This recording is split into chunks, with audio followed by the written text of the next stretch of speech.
I realized that I didn't put up my camera. Oof. Disorganized today. So before I do other things, let me get that set up. Sorry about that. Usually that is a thing that I do ahead of time. Imagine having that done. Okay, is that good enough? Yeah, that's fine, right? Yeah. Okay, now we're cooking. So I'm gonna make sure that things are working, like microphone, etc. Hi Shiva. Hi Pastor Muppets. Sorry if this is taking a little extra long today. I didn't realize my camera's just not working. Hold on one second. Okay. Let me see. Okay, yep, we are live, and that's a beautiful thing. And then let me check the microphone. Okay, yep, we are live, and that's a beautiful. Okay, I can hear myself just fine. Doesn't sound too annoying, which is great. Let's see. Unfortunately, we're gonna lose Twitter compatibility. I think as of tomorrow, which is awful. Because we already lost Facebook compatibility. So I'll post on Facebook, and then in future streams, I'll post from Twitter or to Twitter from my laptop as well. Because there won't be another way.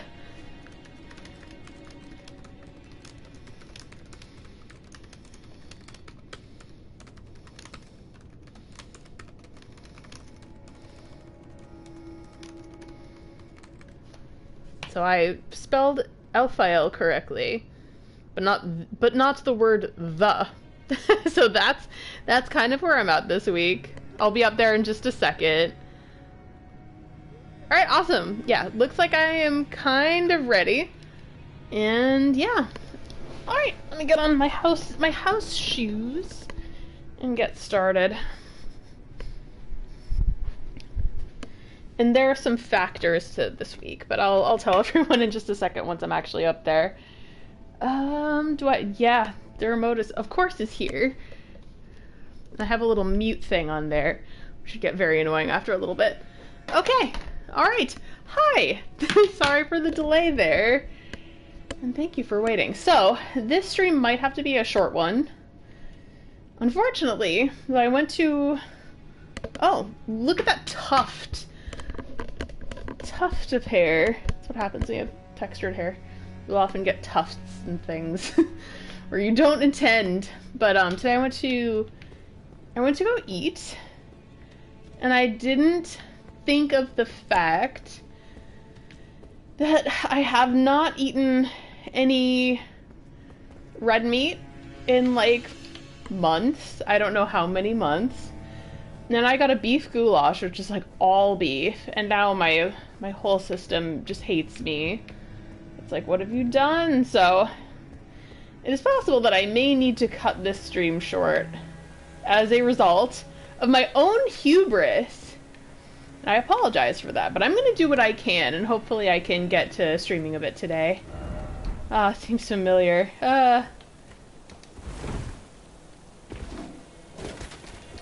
I'm just gonna...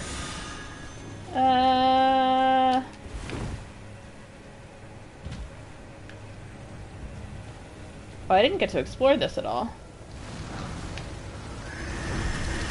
Oh, what the... Oh, hello there, Revenant. Whoa! So There's another one! I have enough problems.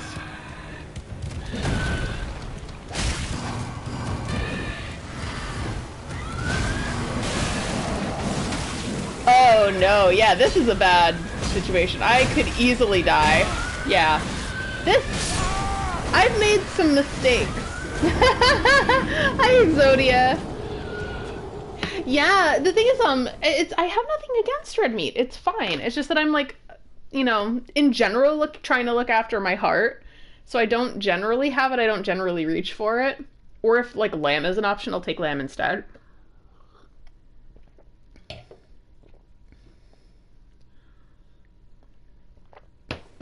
Sorry about that. And then, yeah, I think I might just go back from the other side. I know that was like, oh, it was a hall, but it might actually be safer. Go back to the prayer room.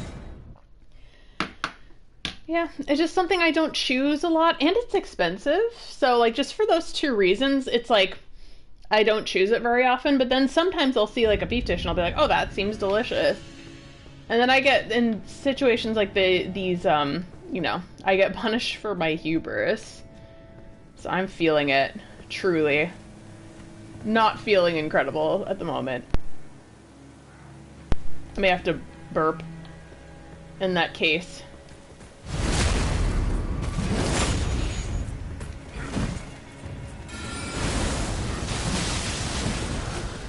So get the cop first.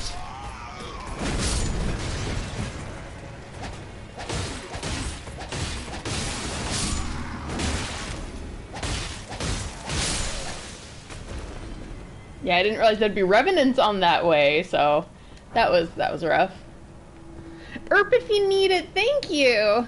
Yeah, these are big battle belches, so I'll try to erp with this muted. I don't feel great at the moment. I really don't.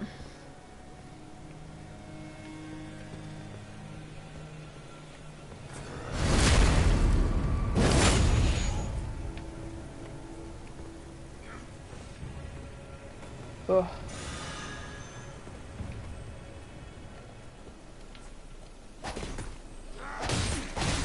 That was a swing and a miss. So yeah, probably won't be my usual, I don't know if, am I chipper? My usual self either. Battle belch is a belch of victory. So true. I mean, I easily could. My tummy is so angry with me at the moment. Hey girl. Yeah, so my goal for this, I don't really have a goal again because I'm not feeling amazing.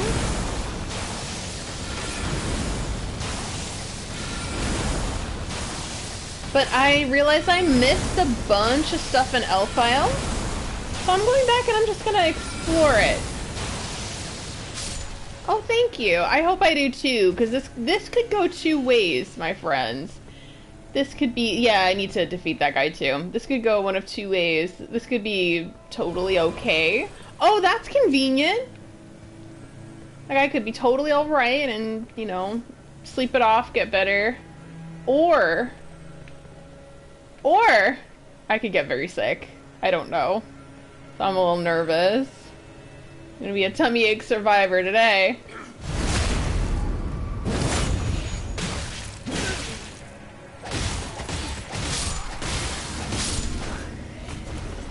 Yeah, I didn't realize that I was feeling bad until like a half an hour ago. And that was when I already scheduled. So I'm like, you know what, I'm gonna be a trooper and like do what I can. I'll just do what I can. And if I can't do a lot, you know, it's okay. Like, I love it. I hear horror stories about people's audiences, but you guys are never bad about it. If I feel bad, you guys will just like, just go rest. It's awesome. I love being around good people. Good people are great. Hi, Eilert. Oh, me too. Yeah, I got, I've been prone to getting, God, what is it? Just general food poisoning for the past couple years. My stomach used to be made of iron, but not anymore, my friends. Nope. Oh. Not anymore. So I'm like, no, if it gets to the point where, like, I know that I'm sick, I'll just stop what I'm doing. Hi, Jarvis! Telling everyone about my tummy ache woes. Thank you! Yeah, I'm being a tummy ache survivor this stream. I had beef when I haven't had beef in months. And my stomach is like, what have you done? Not a great time. I'm not feeling great right now.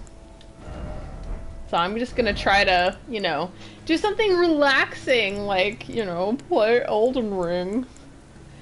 Should I? Wait, did I even level up Tish? I did. I did. Look at that. Look at me. Look at me go. Hi, Frankie. Look at me go. I don't think I can summon Tish here. Oh, this is the area with the ladder. And I know there's an area down there that I know now is very dangerous. Oh, Exodia, I'm wearing the Mima shirt.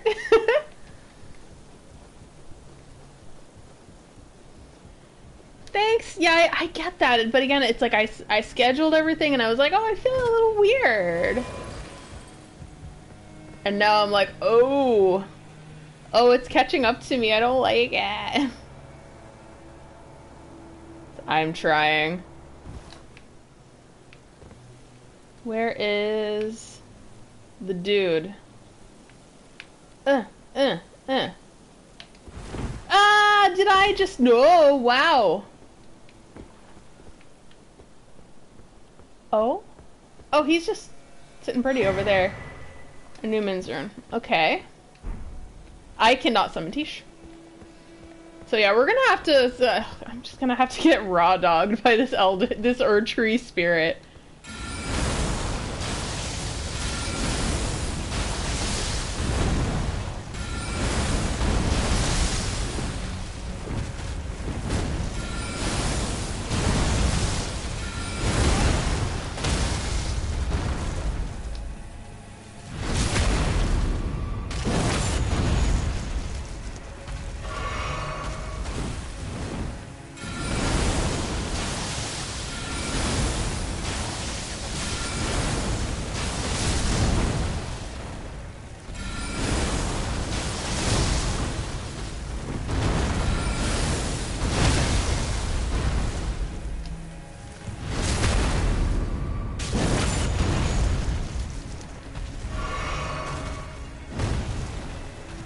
Oh, this is a very narrow place to be. Should I move back? Will I regret it? Perhaps.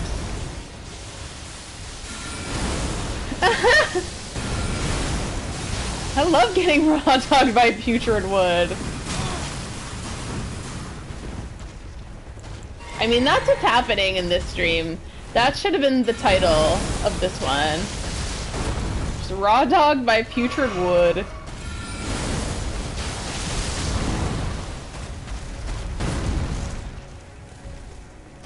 I'm gonna go full battle mage this time.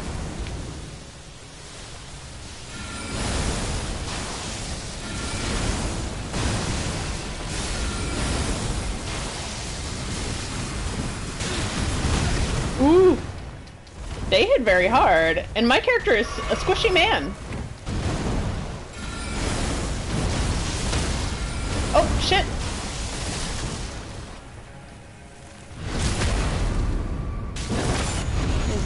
Squishy boy.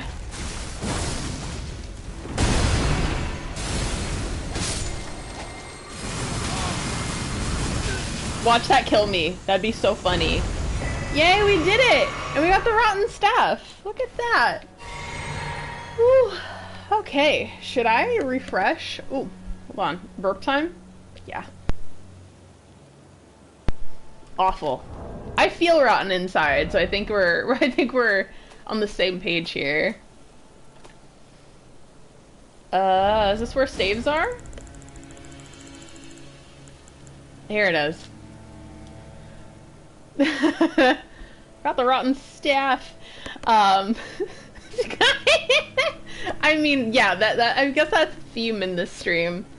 Ceremonial staff depicting the Erdtree and its historic radiance. It festers with scarlet rot, wielded by the avatars who protect the minor Erdtrees. Unique skill, Erdtree Slam. Jump up high into the air and crash down to the ground ahead. The resulting pitfall sends golden shockwaves in all directions. This is the most powerful of all the ground slam skills.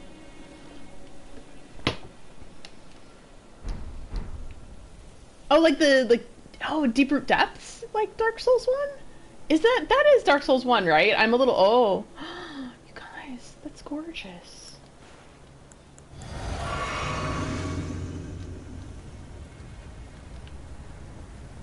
I think I ruined the shot. So what I think I'm gonna do is just go back to the prayer room, reset. So don't teleport back. Well, sorry, Frankie, it's too late. I didn't feel confident. I'll just come back, it's okay. Yeah, I didn't feel particularly confident about it. And I know there's other stuff here. This is the cop. I don't want him to call his buddies.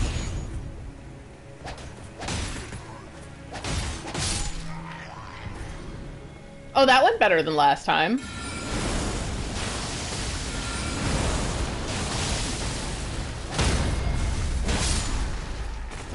Oh, all three at once? Battle Madrio really said I can take them. In a fight, right? In a fight.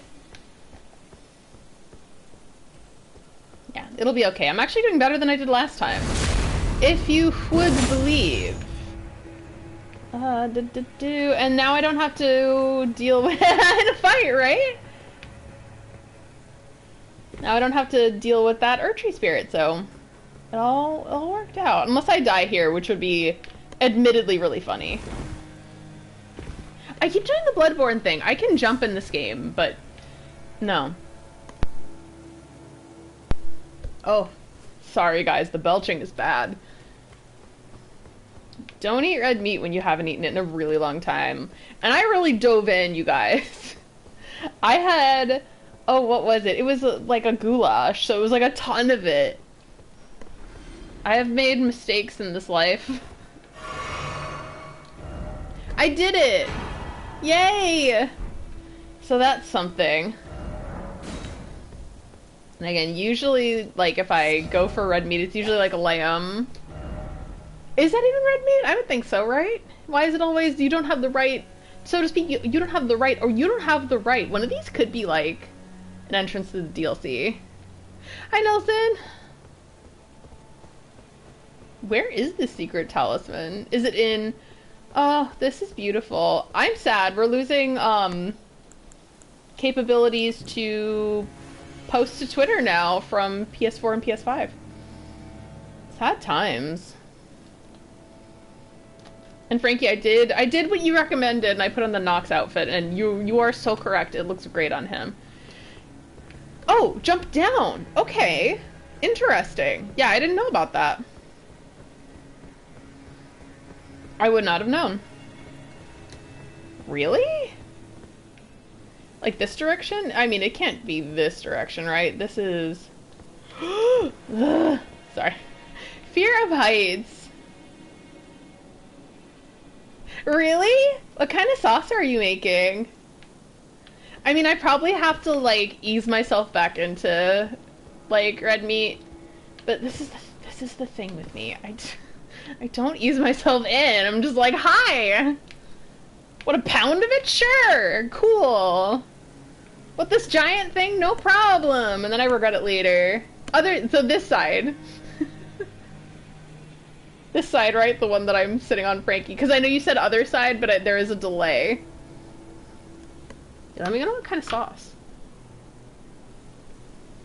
And of course, I don't know if I'm doing myself favors by having champagne, but sometimes champagne helps me, digest. I think it's just because it's of the nature of it being bubbly. But it's champagne with a little bit of Chambord raspberry liqueur. Gorgeous. Okay, the one where I am now. Yeah, I'm incorrigible. I don't ever learn. It's like, yeah, it's fine. But it's this sort of thing, I just didn't think about it. Just devour and ask questions later.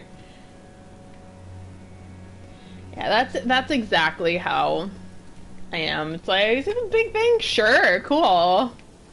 No problem. No one was ever harmed with, like, biting off way more than they could chew, right? If I survive this Revenant, right?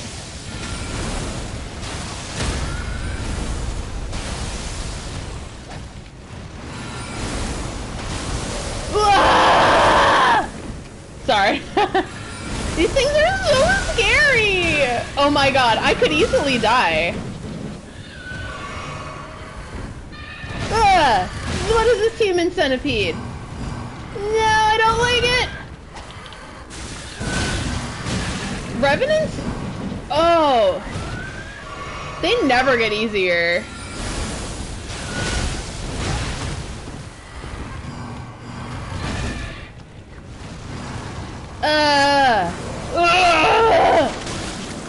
God, him throwing up makes me want to throw up, which is a problem.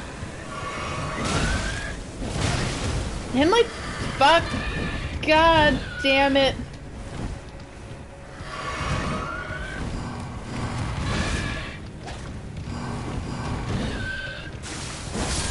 Yay! Oh, so scary. Oh, and the fact that he's sick makes me feel sicker. Whew, it is adult ginger ale. So much belching. That was a victory belch for sure. So I'd see people making sauces for their burgers online, and I wanted to know more about it. It's a mayo ketchup and mustard, it looks like. That sounds delightful. Ionian butterfly. So it's probably here. Watch me not have the stone sword keys. Watch that happen. Ew. Talisman ahead. Yeah, they were correct. You're correct. Please tell me I have the right amount of keys. I haven't even checked how many keys. Hold on. Cool. Cool. It's lost. Inventory. How many keys do I got? Yeah, we're gonna play this week by ear because I'm not feeling great. So it's probably good that I'm just kind of revisiting this area. I know there's a whole area down here, but I don't know. Did I miss it? Or do I just have none left? Cool, yeah, definitely. I'd love to see it. It's funny, I'm not a burger person, but like other ground beef things, yes, I will eat it. I probably keep missing it, but to be honest with you, like, I'm just not feeling great at the moment. I should be lying down. Oh, key items. Okay. You know, you would think a key is on key items. Oh, I'm fine. I have 16 of them. There was a time. Wait, did I get it? Oh, no, I did not. Oh, Marika's Soar Seal.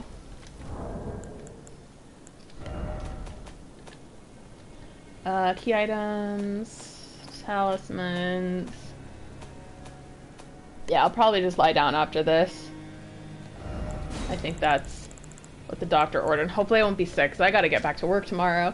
This legendary talisman is an eye engraved with an Elden rune, said to be the seal of Queen Marika. Greatly raises mind, intelligence, faith, and arcane. Oh wow, so basically all the like MP related stuff, but also increases damage taken by a similar measure. That's no good, so you're extra squishy.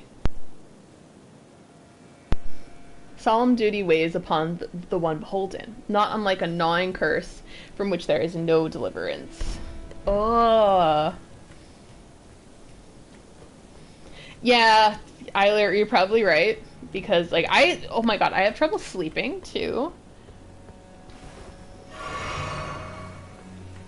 Like, when I had, when I was sick a few weeks back, I was sick for the almost, oh, fuckity fuck. I was sick almost for the whole month.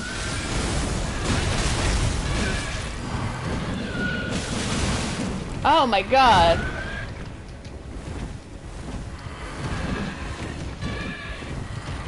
Oh god. I kind of want to come back here and explore. I didn't realize that you can just summon Tish, so I think I should do that. But yeah, I couldn't sleep while I was sick because I couldn't breathe, and you can't sleep if you can't breathe. So I was like, I needed sleep more than anything, and I was exhausted beyond belief, and I couldn't sleep. It was like torture. It was horrible. In general, I have trouble sleeping.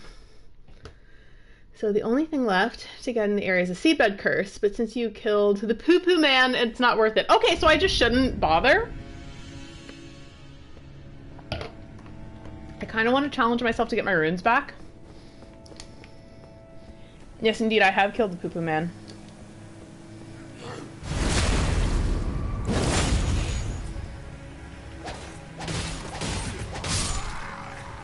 Revenants don't die permanently, do they?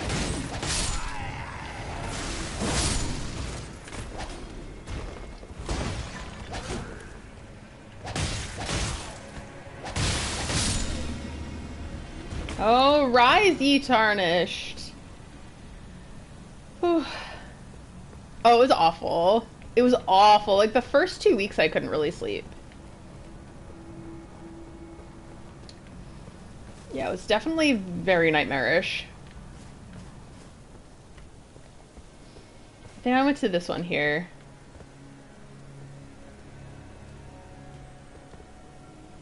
Yeah. Oh, you're right, Frankie. There could be a lot of revenants there. Especially since there are quite a few here.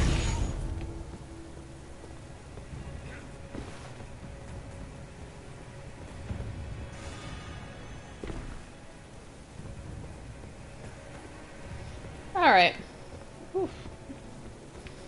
I'm sorry if I'm not at 100% for this stream.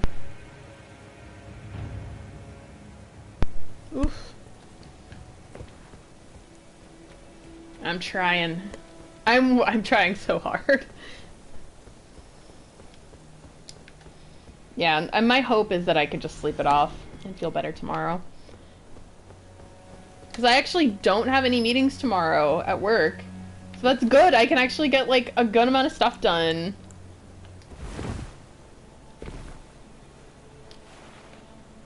What? No, No, I don't want to fight the Revenant!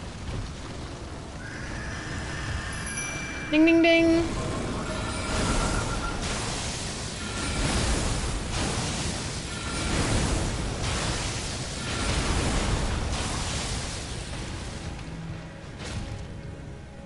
I don't wanna... Oh my god.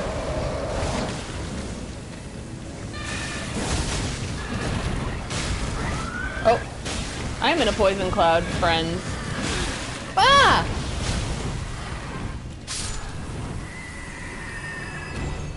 I was so almost dead. Thank God for Tish. Tish, you are the true MVP. You're beautiful. Oh, and oh, so tall. Look how tall she is. Oh my god. Hi. Are you free on Thursday?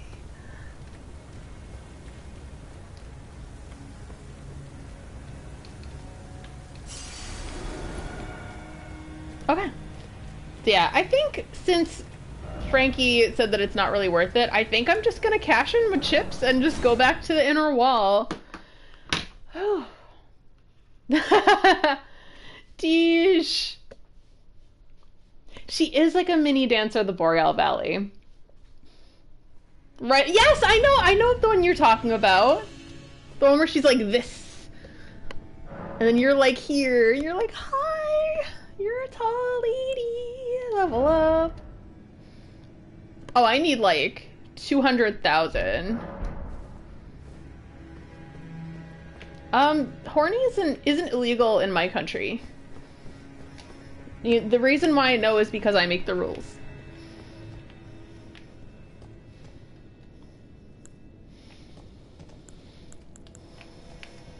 I'm the one who makes the rules in my own country. Oh no! Okay. These guys are difficult and I'm scared. I saw Fighting Cowboy try to fight these guys and like genuinely have a hard time, which terrifies me because look at that!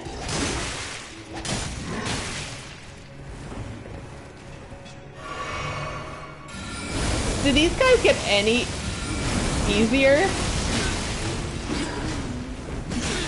Oh my god, and they give you the Scarlet Rot. Run! Oh wow. Ooh. Is it worth it? Is it worth it to defeat these people? I don't know. There's one, in Fire Emblem, there's one meme, and it's Seteth, who is basically like the church daddy. And he's, a professor, and he's like very much like a paragon of the church. And there's a picture of him like looking like in disapproval. And like, it's just a meme, but it's one of him looking in disapproval, and it says, "Put the phone down, you are horny." Hi Nelson, I will start it if and when I get a next-gen system. I have a Steam Deck, but I this is something that I really, really want to, Alan Wake, I want to stream it. Is there anything I can use to make this fight easier? My friends? Because I'm scared. And I'm not at 100. Oh my god, you're right, Pastor Muppet. Oh, you want to get locked up, huh? You want to get chained up to a wall, huh?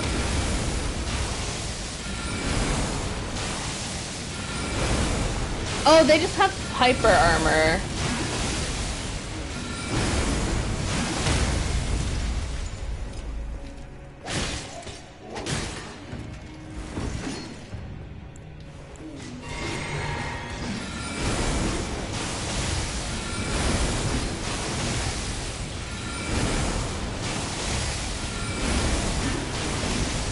Please get staggered.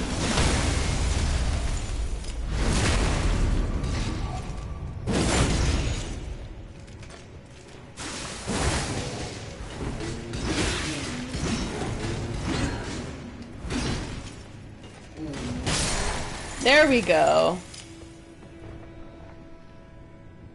Yes, I'm really happy to see that. I'm seeing a lot of love for Alan Wake 2, and that makes me thrilled. Alan Wake really does deserve every bit of recognition it gets. It's extremely good, but I haven't played 2, but I already know it's good. You know, because Alan Wake 1 is good. And this really feels like Remedy's like magnum opus. So I'm like, yeah, I have every bit of faith that they've done an amazing job. And even people who are new to Alan Wake are like, oh, how was I sleeping on this for so long? Because it was easy to miss, unfortunately, at the beginning.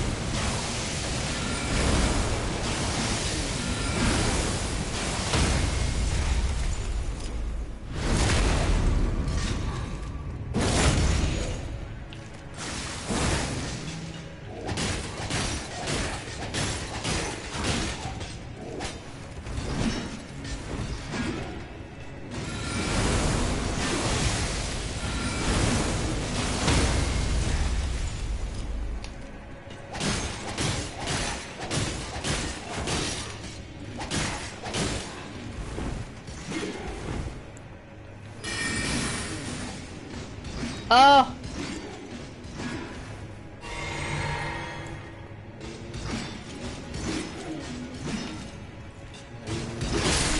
It's like one more hit.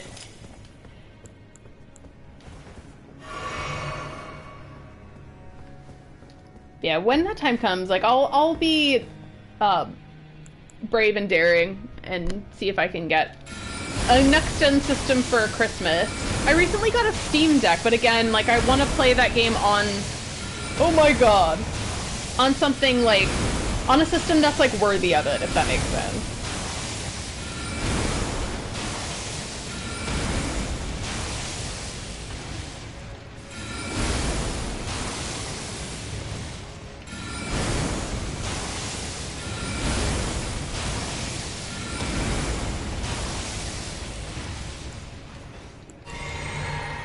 I know that my friends who liked Alan Wake in around 2010, they kept talking about it, and they continued liking it the entire time, and I loved that. And it was one that I was curious about and wanted to play, but I just missed out the first time, so when they announced the remake, I was there. So I played the remake, and I think either while I was playing or right after they announced Alan Wake 2, so I was really excited. Rotten Crystal Sword, cool. So right now on Steam Deck, I just got it, and I just configured it, but I started playing Baldur's Gate yesterday. So that's what I'm playing on Steam Deck right now. I know it's a game that looks better on next-gen systems, but it's such a top-down type of game that I'm like, yeah, I could relax and play that on a Steam Deck. Alright, Rotten Sword. Oh wait, this is not it.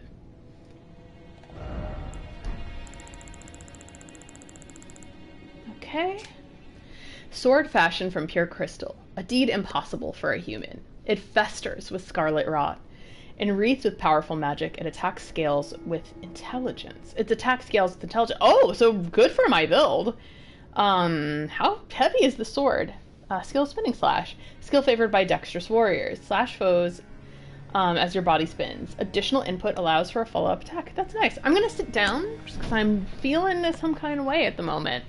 So I'm just like, okay, don't fight it. Just sit. So yeah, it is possible I may have to cut this short, but I don't want to.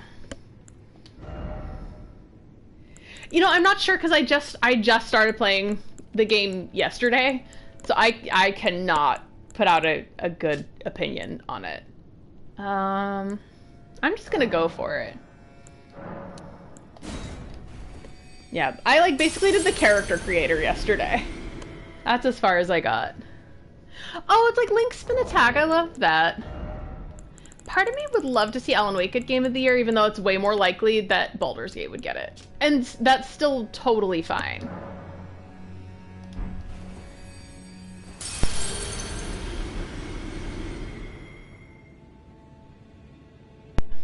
Sorry, my tummy is having problems today. Yes! Yes! I saw that yesterday, Eiler! I was so happy! I was like, wait, you can, sorry. I was like, you can customize the eggplant? I'll just call it the eggplant. You can customize the eggplant of your character or the, how do I put this? You can customize the down there of your character. And I think that's beautiful. I loved that. I was like, really? I was like, I only wanted more customization options. Like, I wanted to make it look like a sea monster or something. Like, give me that cool shit. But no, I was perfectly fine. I was delighted to find out that that's an option. So I looked back last week. Mind was the last thing I leveled up. So today I'm gonna level up endurance. So then next time will be Dex and Intelligence. That's Game of the Year for sure. And now I can actually continue. So let's see. I feel a little more comfortable sitting. Hi, Astro Kraken. You came in at interesting times. At an interesting time, rather. Yeah, I feel like I've avoided like personal pain by not doing more of that area. Ooh. Ooh. There are things here. And then there's that. Okay. What's here? I feel like there's something scary here. Oh, neat! A hero's rune. So yeah, they want you to use the runes. It's fine.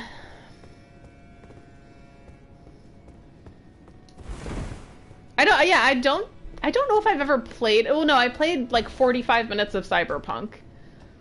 That's it. I played 45 minutes total, and then I stopped. It was like the day it came out, and I was like, no, because the game was underbaked. It wasn't ready. Oh, hey girl, hey.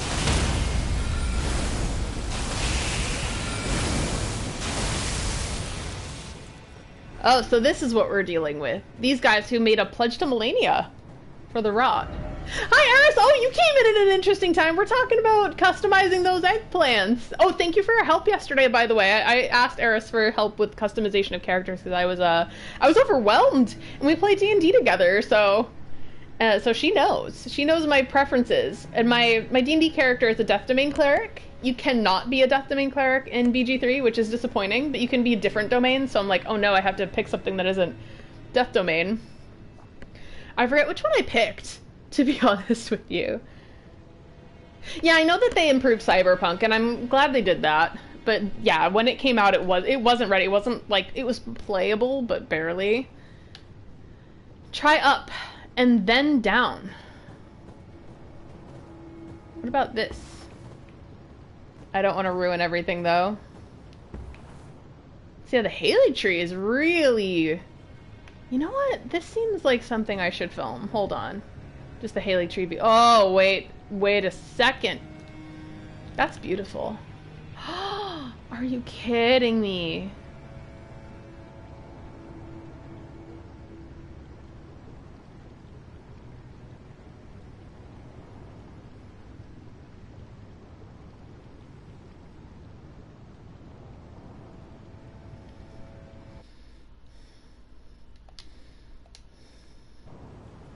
You can see Melania from here? Oh my god, you can. I'm gonna fall down though. You're gonna be like patches Frankie, and like kick me down there. And you will laugh. You will laugh at me. No, I know you're much kinder than that, but it would still be funny. Like, I would laugh at me as well, so no harm, my friends. Oh, what the hell? What the hell? What the hell? I've awakened something. Where? Hello, girl.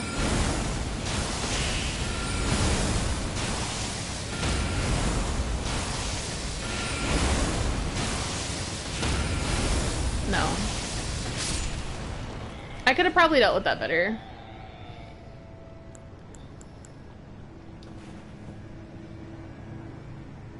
Actually, too bad I have my hood right now. Should I? I feel like I'm wasting tonics, but... Yes, I just called it a tonic. Okay, so the reason... There's a whole reason. I know much more about, like, the cyberpunk lore than I should. But the reason why it was so underbaked was because I think they announced the series in, I believe it was 2013 at E3. So they announced the game, they did a teaser trailer with a woman with like cybernetic type of enhancements being like rounded up by police, and everyone was really excited about it.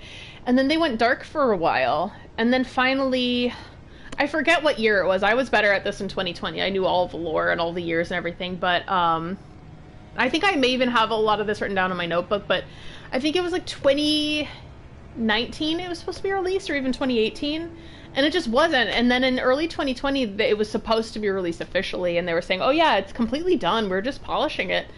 And then, but we found out when it was released that was all lies, and they were crunching their employees. The game didn't have an epilepsy warning, and they had a light sequence that caused epileptic seizures, so it was a mess, and it was not good. And there's a part of that I still don't really forgive, but it's not the developers' fault. It's not the people who worked their butts off at CD Projekt Red. I don't blame them at all. In fact, I like stand behind them because they were overworked. It's the decision makers and the higher ups.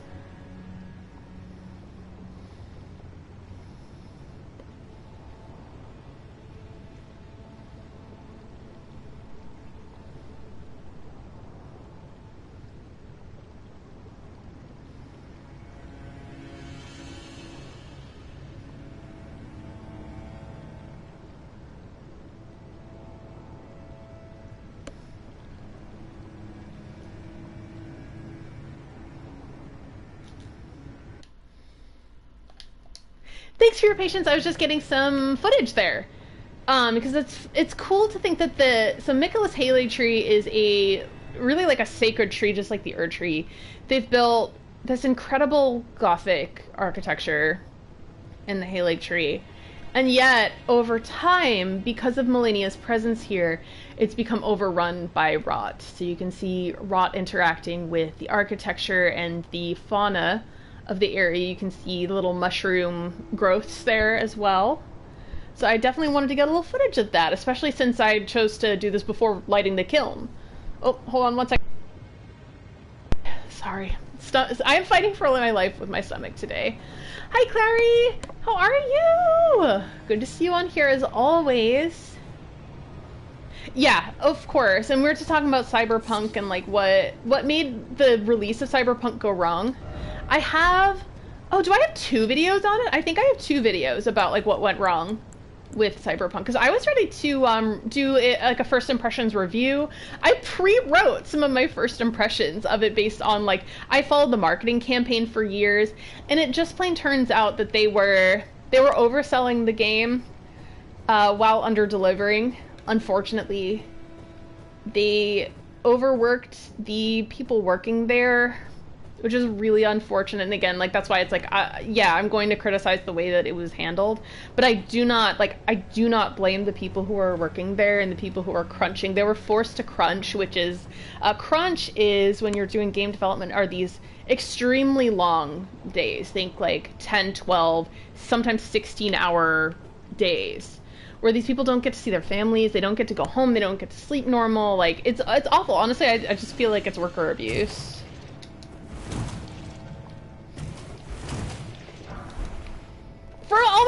rot grease! Oh, look at that!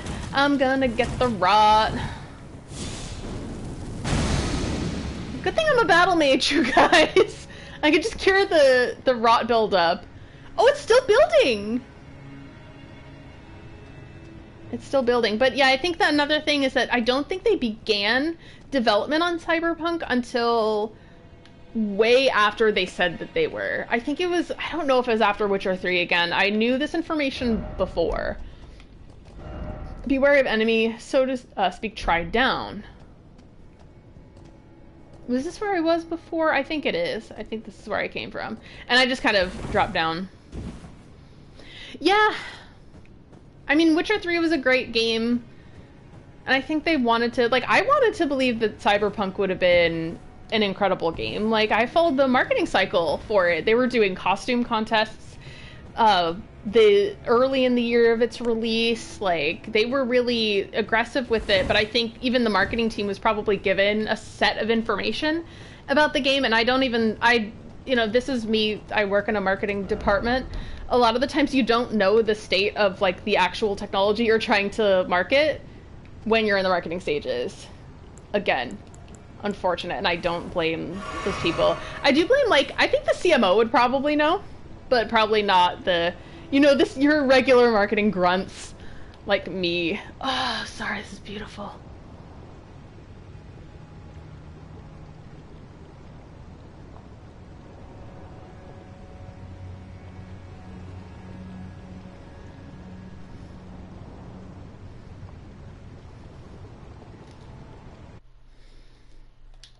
Ideally, I'd like to get as much footage as I can. Ooh! Oh! You guys! Sorry. You'll see why. I shouldn't be kicking my feet. I feel like hot garbage. You guys, it's time. It's time! Look at all that rot. What are we gonna do about it? Oh no! What are we gonna... We're gonna have to equip some things to protect us against the Scarlet Rot. What could that be? What could that possibly be? Haha. Sorry. Everyone knows this is like my favorite set in the game. I learned yes! No, it's actually practical! This is practical, everybody! There's a reason for this! Oh, yes! We're gonna return the fungi! Oh my god, here it is! We're going mushroom! We're going! Yes! It's time! Let's be a mushroom today. Yes, we are a mushroom! Look at me! Look at me! I'm a mushroom! I do put the fun in fungi. Oh, I learned this past week seawater is very good for eczema, speaking of fungi and fungal problems.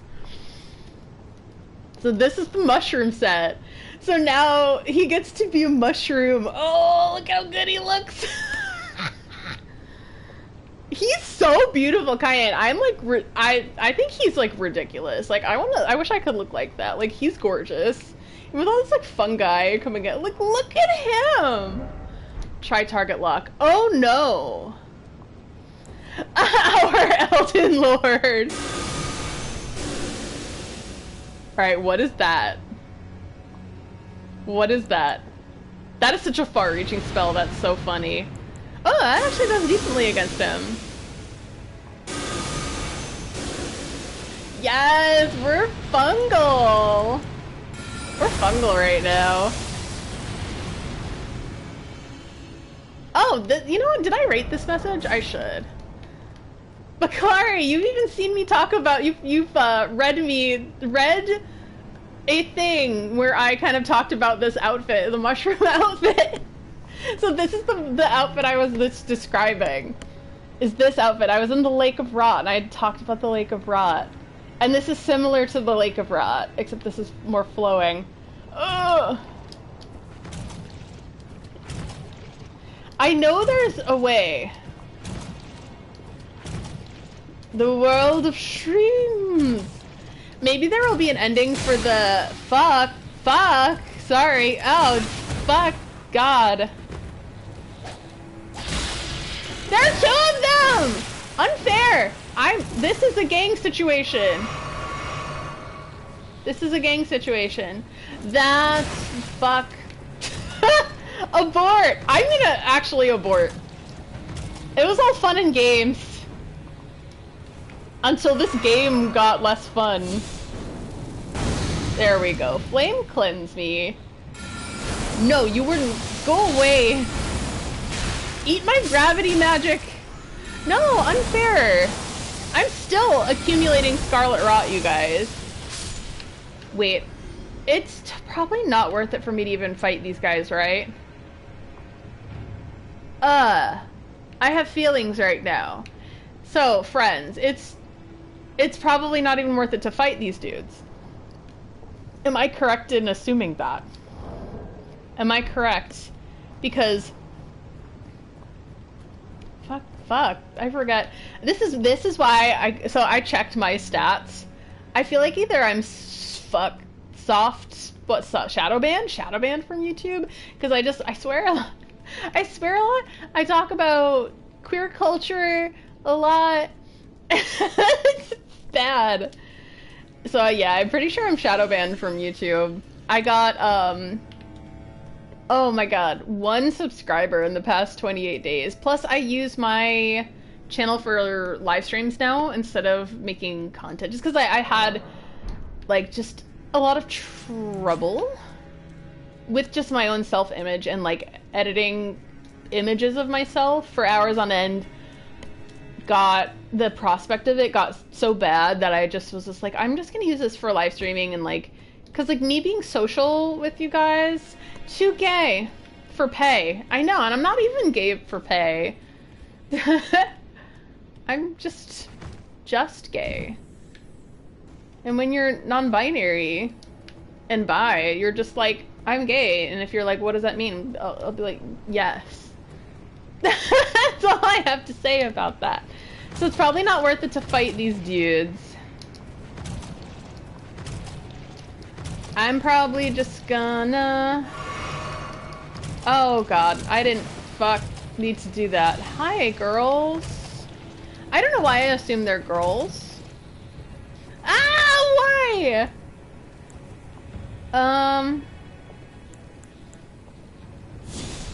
Millicent! Is it Millicent time? Love of my life, best friend, Millicent.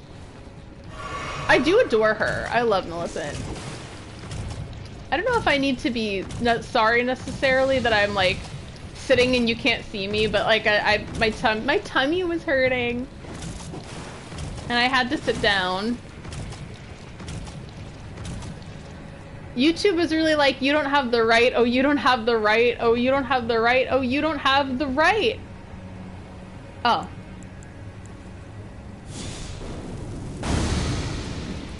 Being a battle mage is the best. Did I do that correctly? Did I miss something?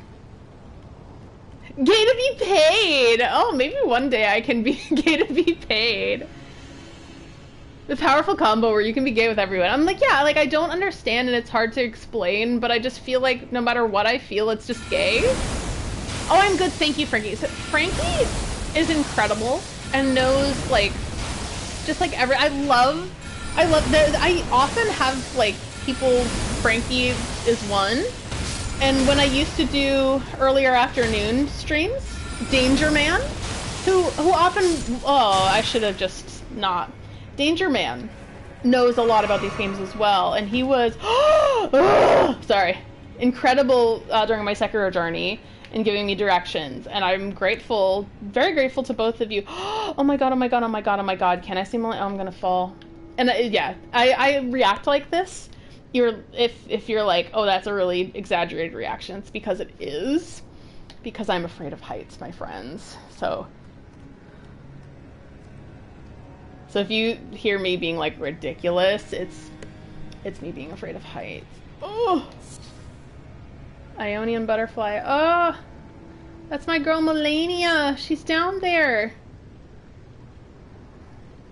Melania, Blade of Piccolo, my love. Sorry, this is beautiful. Gotta juice up there. Take a screen cap. Yeah! Oh, you get it too, Kyan? Because I have trouble. My friends. Where is she? Oh, you know what? She's probably in her chair. Do you see her chair? Is she there? Is she there? Hey, girl, hey! And I'm obsessed with the fact that Mikola is my name, too. My name is pronounced Michaela. And Mikola is Mikola. But the names are really similar. Grace ahead! Oh, this is good. Watch me just get stuck.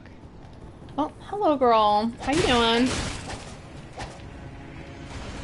Those characters made me kind of suspicious of Melania a little bit, because like it became kind of like a godly worship type of situation. Maybe I can find the item description where I found that. It could even be the mushroom set. I know. Be like, hey.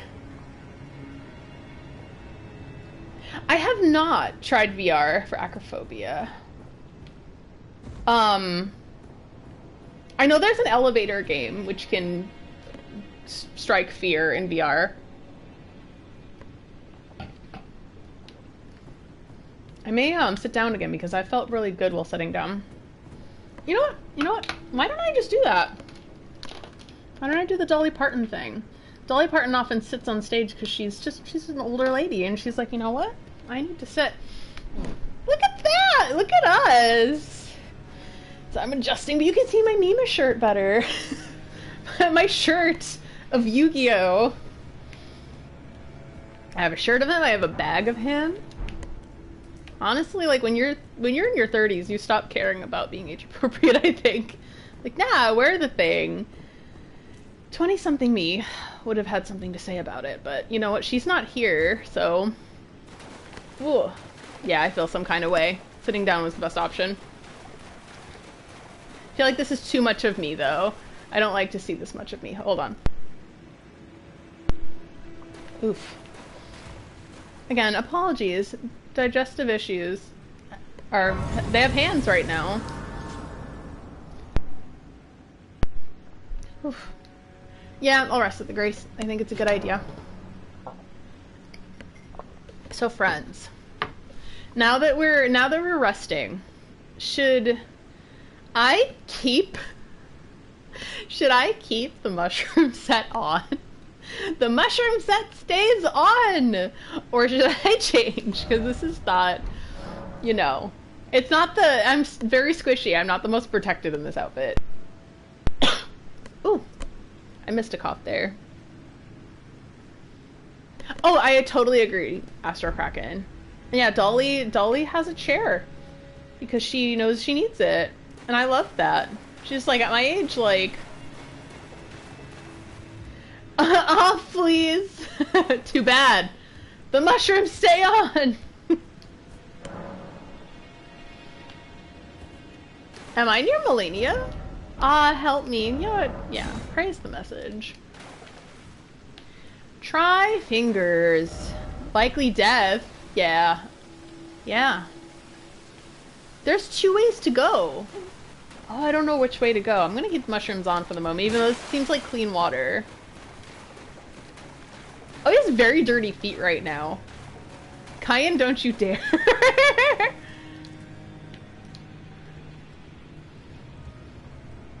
His feet are filthy! I mean, they would be, considering the circumstances. Where am I?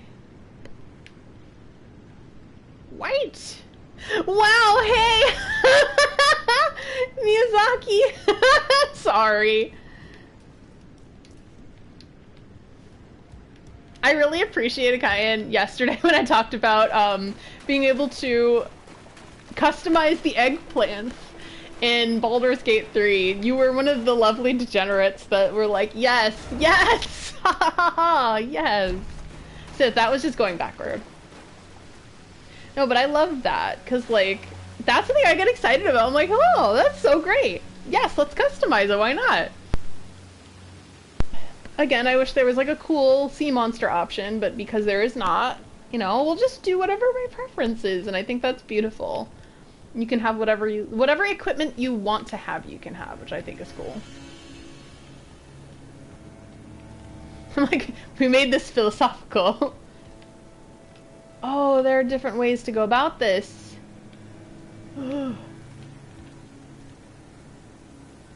Backwards is for Millicent if you want to do it now. This way's for Melania.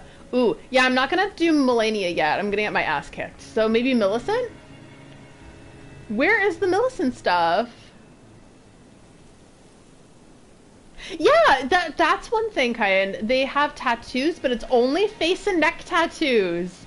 So it's like those douches that like don't have tattoos anywhere else, but like their face and neck, and you're like, no! That's one of my pet peeves, and I know that it's like, it's your personal business where you want to put your tattoos. Hi, Danger Man! Oh my god! I was just talking about how helpful you are! Like, seriously! That's so funny, because I know that usually you can't make these streams because they're so late. Near side of chasm, near rot juice. Okay, I'll try to, do I have to go back to the rot juice? That's so funny, because yeah, Danger Man lives in, is it UK? But it's a totally different time zone from where I am. Up. Thank you, everybody. The Danger Man was incredible with Sekiro, making sure I knew which way to go and really helpful tactics and stuff like that. So, over there, use tree. Oh, hey girl.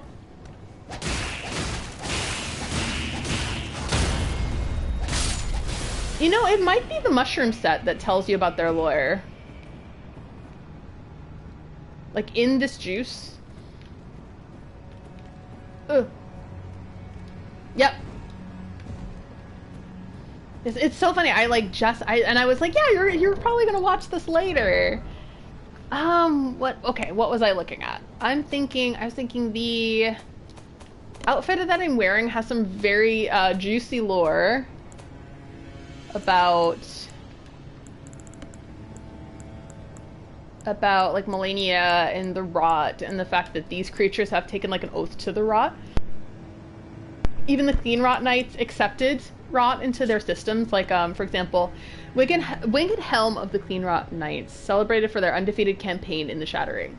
The Clean Rot Knights vowed to fight alongside Melania, despite the inevitable, if gradual, putrefaction of the flesh.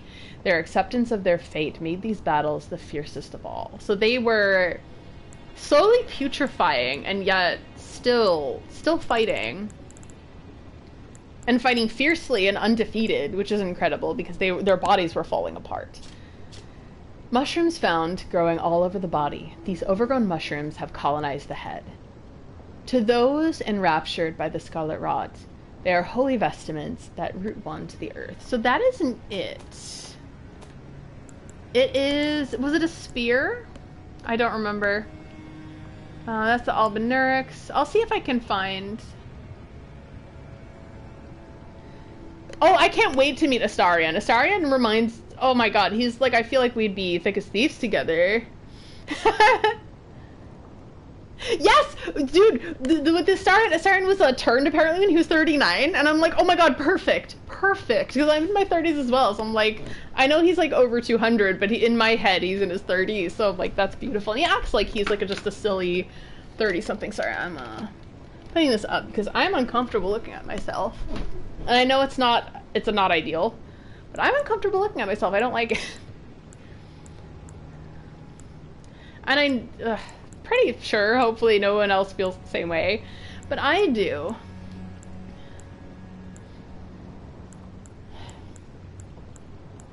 I have a lot to unpack. And this is not the time or place. Thank you, Pastor Muppets. Just like, oh, but like the sight of myself, like, I can't. Thank you, Tim. Oh, hi, Tim.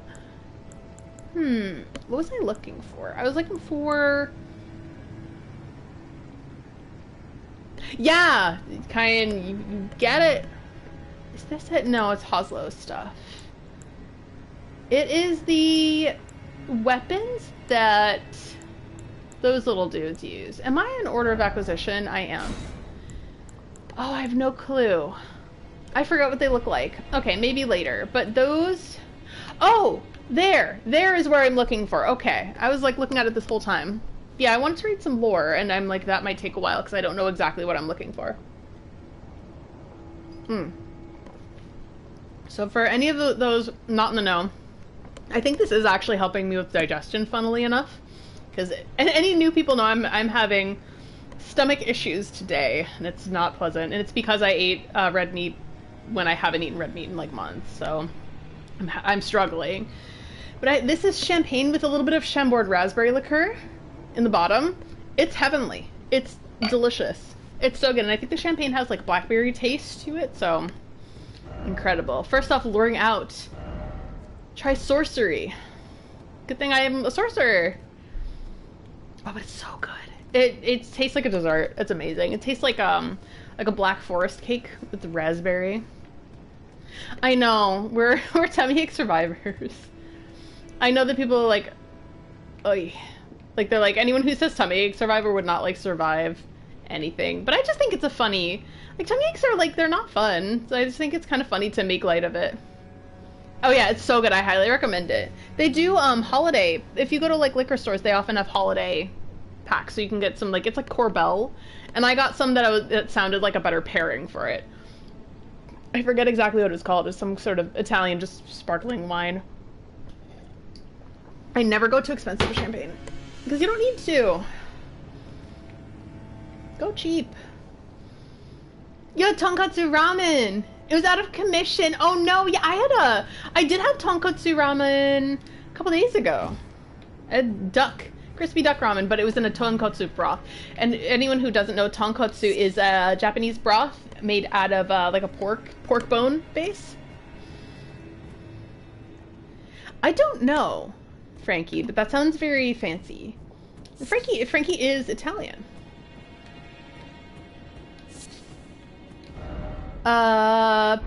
Pincer attack ahead. Oh no. Oh no, I'm not in for a good time, am I? I'm in for a good time, not a long time. It's very good. It's a fantastic pairing with the Chambord. I used to have it a lot in my streams, but then I ran out of Chambord, and then I just didn't get Chambord again for like a year. That's bait.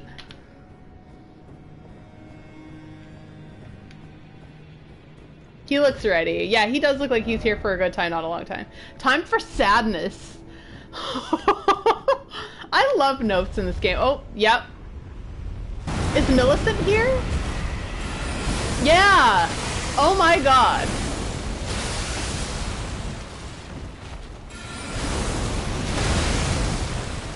Whoa, he takes out half my health. Some people have mentioned, they're like, yeah, your character came here earlier in the game than some others would choose to.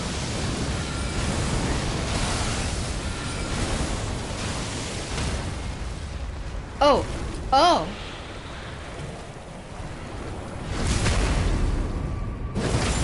I don't know if that was a good idea, but at the same time... Ugh! Hi, girl. I'm just gonna assume they're all girls and say hi, girl, to all of them. Hey!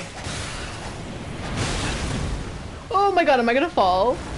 I could fall.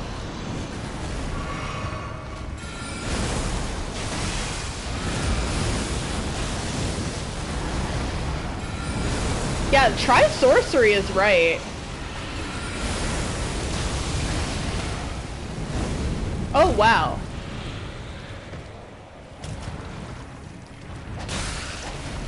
Oh my god. I am here. Ugh.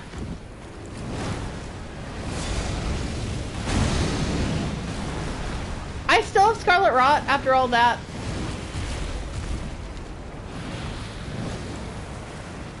Oh. I picked the wrong sorcery.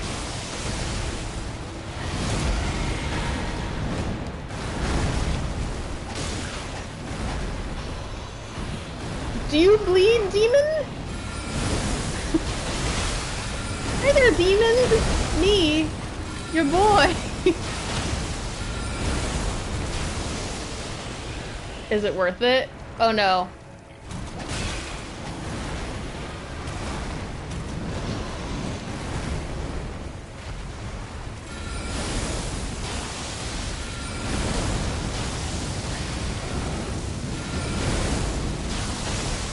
Yeah, sorcery really is the best option here.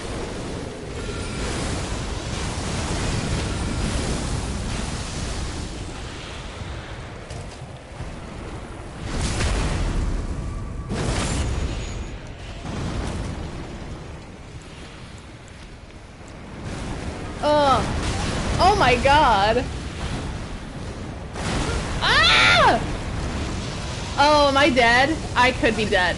That could have killed me. Yeah, it was me not being careful for like a second. But yeah, I'm definitely gonna cheese the tree worm.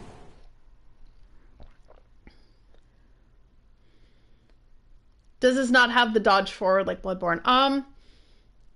What exactly do you mean? Like, I know that there's some weapons that allow for quick step, which is very Bloodborne-y. But in this game, you roll more like in Dark Souls. He was cheating! I mean, I feel like I was cheating because of the sorcery element. Ah, that's all for that drink. It really was heavenly. And sitting is like the only thing keeping me going right now. Normally I don't sit because I have back and hip problems, but oof, not today. Not today, Satan. Not today. Okay. Oh, sorry.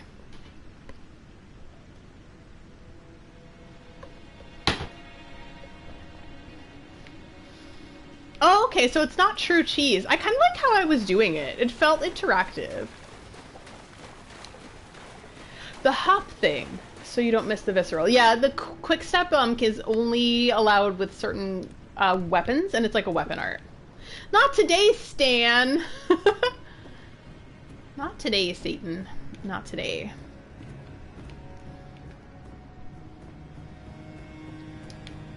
Yeah, that was a fight that was actually going well. Oh, did she fall? Okay.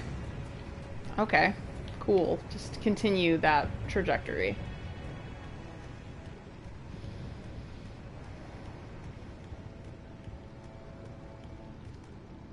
Ah! I was like, did I jump too early? Oh, neat. How considerate. I can get my runes back.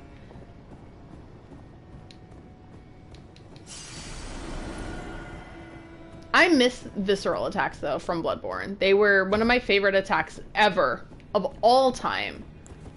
What a fantastic attack. And I miss those. I'm terrible at parrying in these games. Yeah, I'm gonna get back up on that ledge and just kind of do what I was doing before, because it was working. And then in the end, when I ran to heal, it wasn't working so well, so...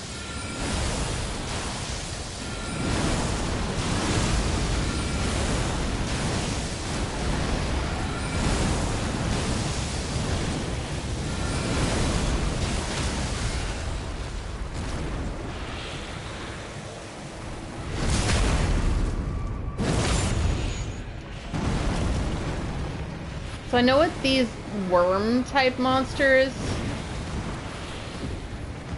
this is usually how I do it anyway, is like sorcery, rinse, sorcery, stagger, rinse, repeat, so...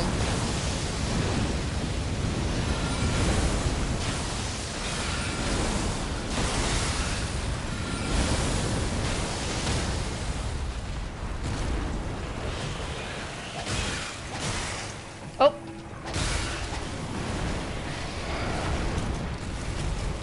Oh, I am scarlet rotted.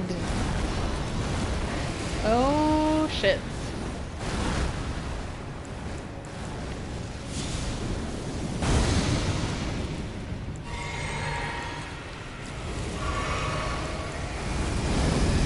Very considerate for that enemy to, like, wait for me. Oh!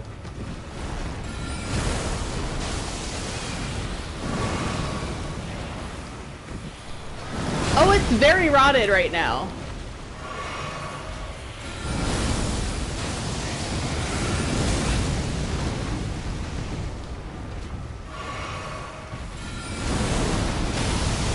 Oh!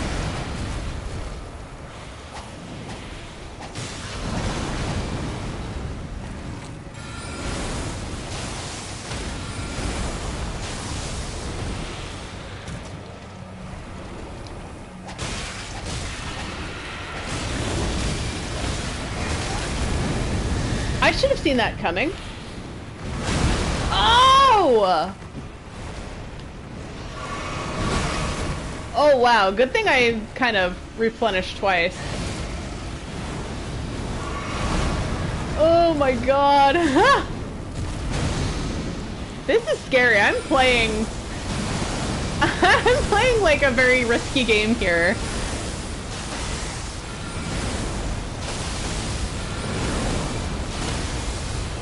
There we go. I was like, when are you going to get staggered?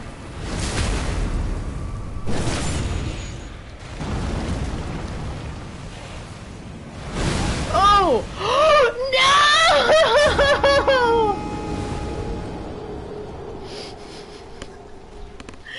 Oh, so sad. Alexa, please play Berserk soundtrack for Gatsu.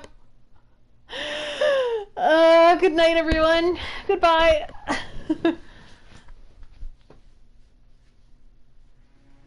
Oh, wow. I was doing well, too, and I was, like, doing a little more of a careful fight. It's okay. That was only 2 attempts so far. That's not bad. For this game, I'm gonna go get some water. Ooh, yeah. It's the sitting. The sitting actually does good, and then standing. Immediately when I stand, I feel awful.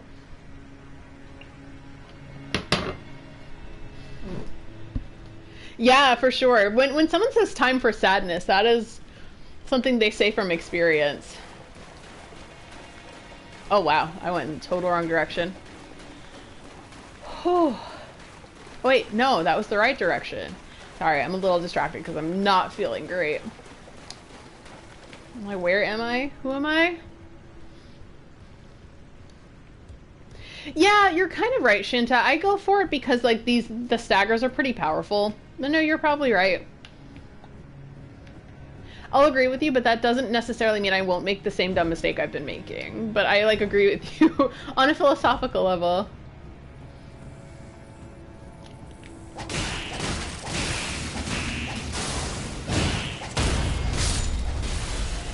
Oh, is everyone else having connection issues? If you're having connection issues, Dangerman, you might need to refresh.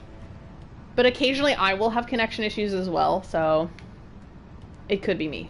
It could be on my end, and that's okay.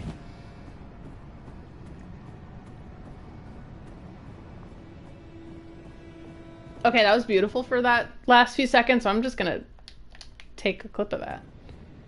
Okay, yeah, sometimes refreshing will really help.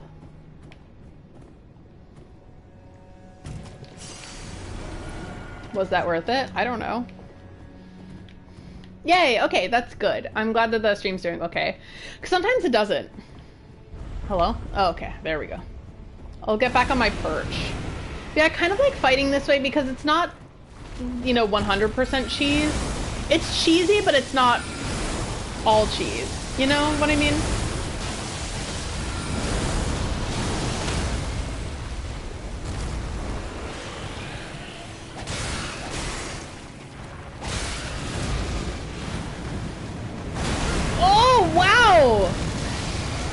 Oh!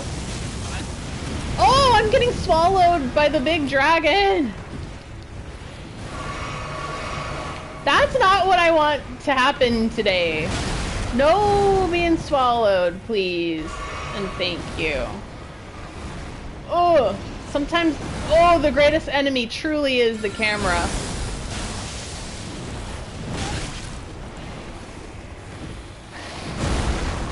Oh, great.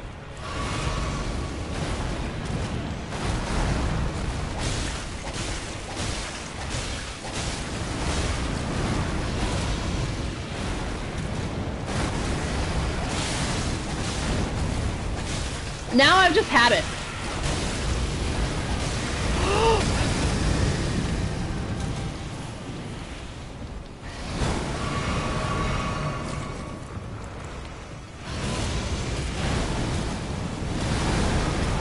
I have no clue where I am. Oh, there I am. I have Scarlet Rot. Things are going great, everyone. Ah!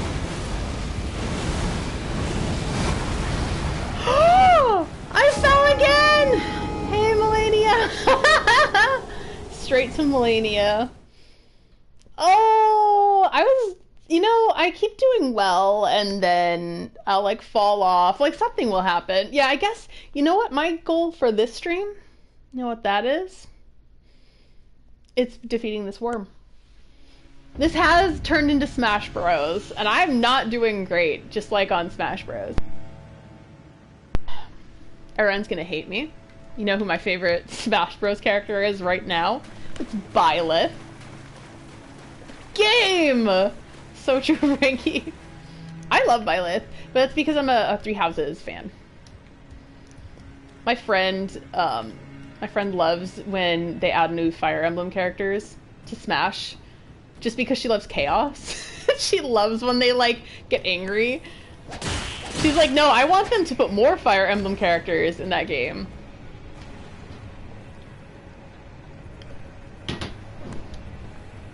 She loves an angry Smash player. She's one of my favorite people. She's so funny. Eris, you know who this is. Oh, did I? Oh, watch me just like fall off a cliff and die. For no good reason. What am I doing? Okay. Yeah, I'm being very brave here. I'm doing this all with a tummy ache. Oh. Hello? Oh, there it is. I was like...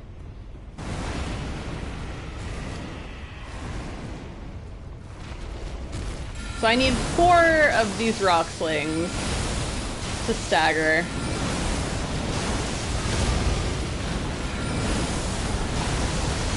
Oh no, more than 4 then.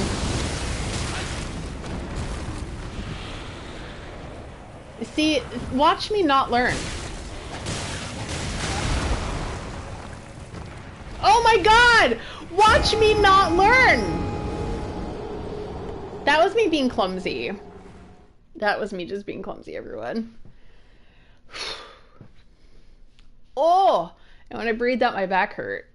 It was like a simultaneous, like it feels like my bones are made of, you know when you take a toothpick and you just rip it in half like that? That's what my back feels like. And it just like gave me that feeling. Like it's like brittle wood.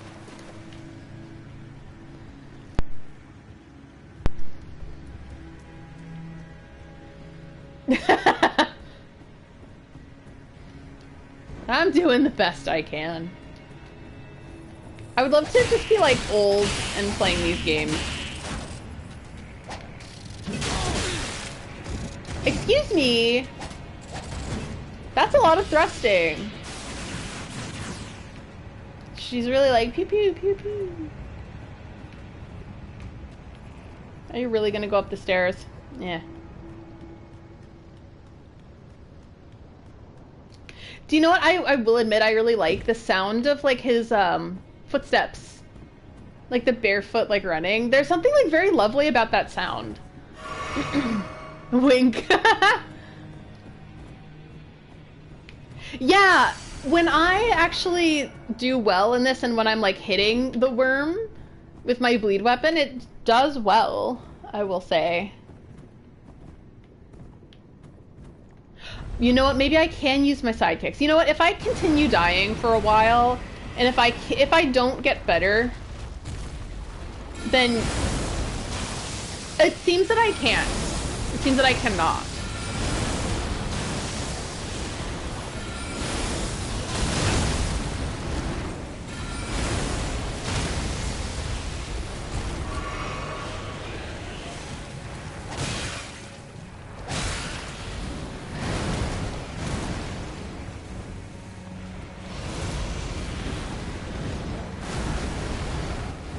Oh, where?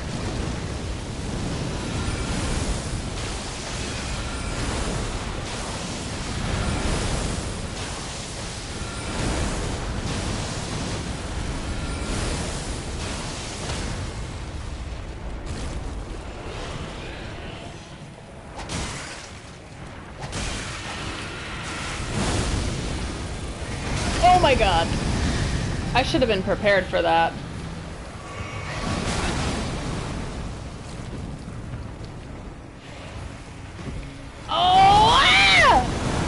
Oh, there we go. Right off the cliff. I think that's me being kind of sloppy. These late game Elden Ring enemies aren't the sponge fest that the DS3 Ringed City were on NG+7. Yeah, that was a big oof. Wow, that's impressive that you played Ringed City on NG+7. I think I played that on regular NG. I loved that DLC, the Ring City DLC from Dark Souls 3. Amazing. That was a wonderfully done DLC. I loved Meteor. Meteor is actually one of my favorite bosses ever. And a lot of people are like, oh, Meteor is too hard. I'm like, no, Meteor is a lesson in how to play the game. Like, I'm grateful for Meteor. Stay up top. Yeah, you know what? I'm going to try to do that this time. I will actually listen to you. Because you're right. You're very, very much right. So yeah, I probably won't try to go in and stagger.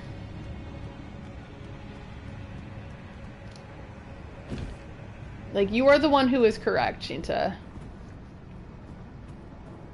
Yeah, that's the thing. Like, I did it for a while, but I'm like, no, I know, like, I trusted From Software at that point. I know that there are some enemies that, like, aren't well balanced. I learned that with Sekiro and Dark Souls 1. But, with Dark Souls 3, I was like, no, there's a reason. There's something here. And the guides at the time, the game had just come out. So the guides at the time were like, go for the tail, and that didn't work for me. So I got really frustrated. And then I had this epiphany moment where I was just like, no, I'm just gonna go to her head on. What I'm getting my ass kicked. What else could possibly go wrong? And then I started like doing much better damage against her. I was like, oh my god, it was the head all along. You gotta go for the head. So that's what I did. And that's how I eventually came up with a, I memorized her moveset, I came up with a strategy, and then things got just so much better from there. Yeah, I'm gonna do what Shinta said, because Shinta's right. Shinta's so correct. Yeah, and that's how Meteor became one of my favorite fights.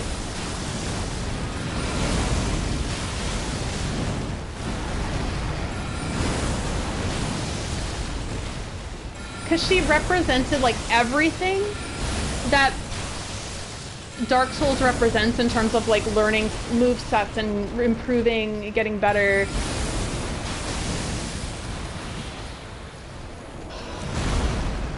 It was awesome. Like, it was a great learning experience. That's why Meteor will always have a very special place in my heart.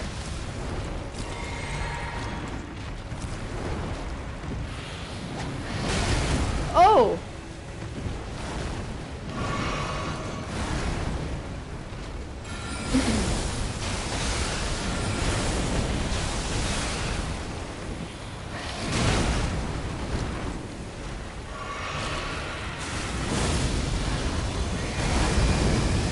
Oh!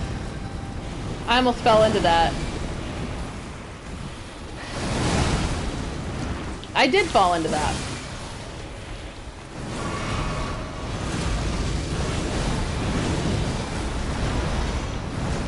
Oh, did I fall into the mire? Yes, I did.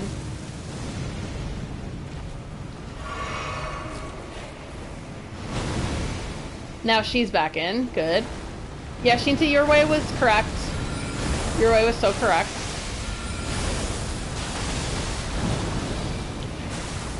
The thing about me is I'm just stubborn, but I know that I am.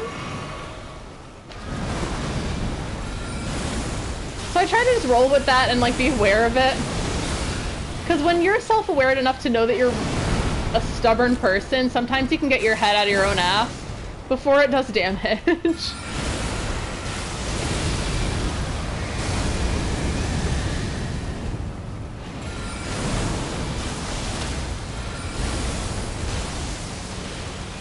I'll take this opportunity to heal my magic.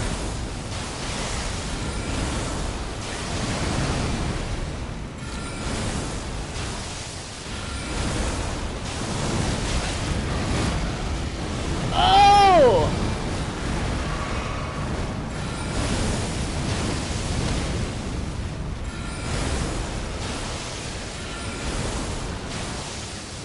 I know this is not the most exciting fight.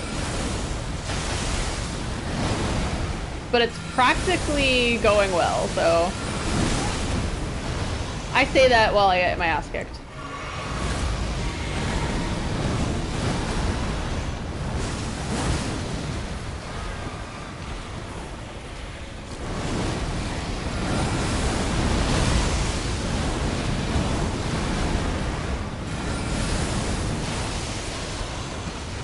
Ugh.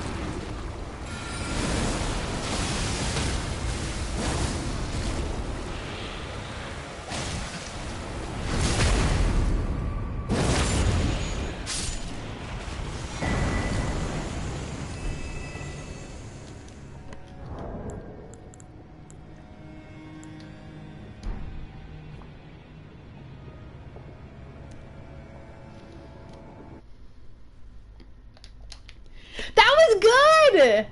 Yay! Thank you, Shinta, for helping me get my head out of my own ass. That's extremely satisfying. Oh! Oh! Millicent! See, sometimes I do actually need help with that. Does that... Can I help Millicent after a refresh? Don't be fair to games that aren't fair. Yeah, like I noticed in Sekiro in this game, there are some really imbalanced fights. Gold thing is help Millicent. Red thing is to kill her. Oh, yeah, we definitely want to help her. So can I refresh over at the Grace, or should I just go for it? How many things do I got? I'm scared. You can refresh? Okay, yeah, I think I will. And I know that in PvP type situations, your amount of... I was going to say blood vials. Is it the drainage channel? Are we doing drainage today? The fight is hard. But yeah, in PvPs you get less... Less... I was going to say Estus Flasks! What am I doing? Flask of Crimson Tears. Okay. Sorry. Drainage!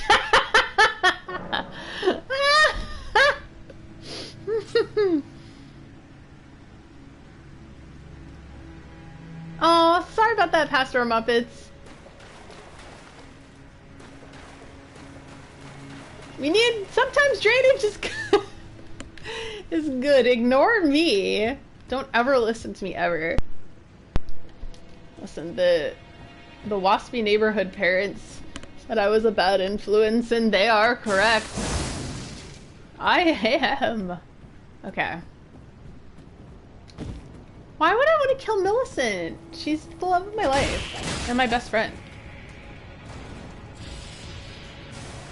I love Millicent. Oh, that was mean. I had to take 2 flasks just for the run. But again, yeah, I know PvPs you have less flasks available for healing, so... To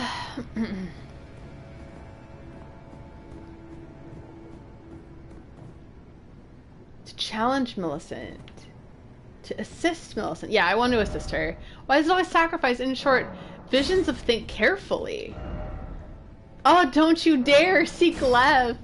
Yeah. Let's help her. We're gonna do it as a mushroom, everyone.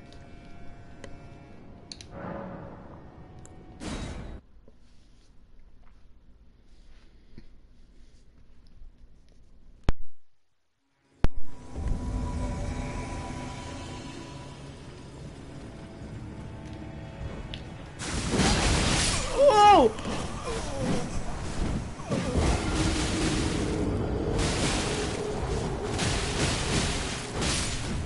So it's Amy, there's Maureen. Wow, that was fast. That was fast. Should I put on real clothing? Should I put on actual armor instead of just having the mushroom set? Wow, that was so rude. Let's try again.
Victory!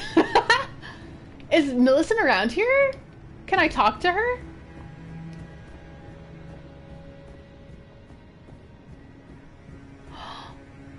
Oh, she looks hurt.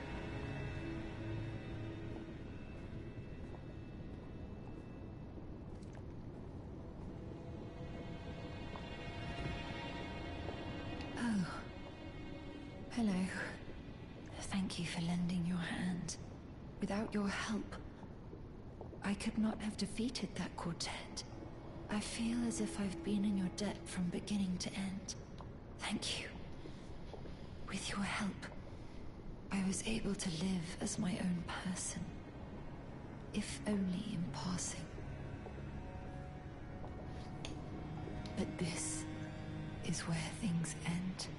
I paused to even tell you, but I took out the needle myself.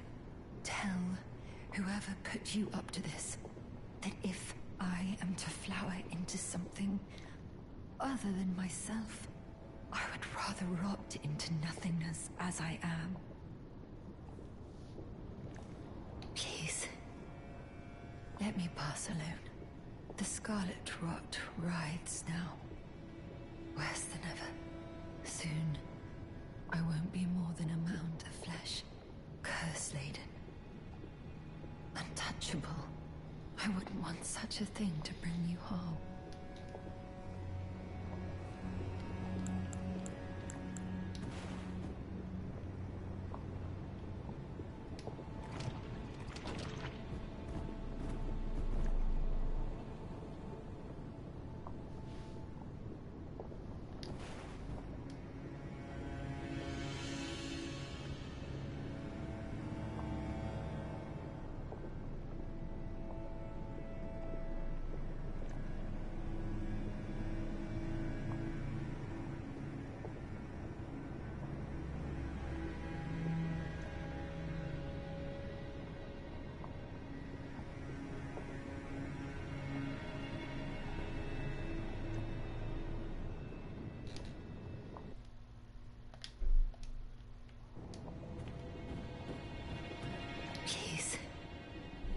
Let me pass alone.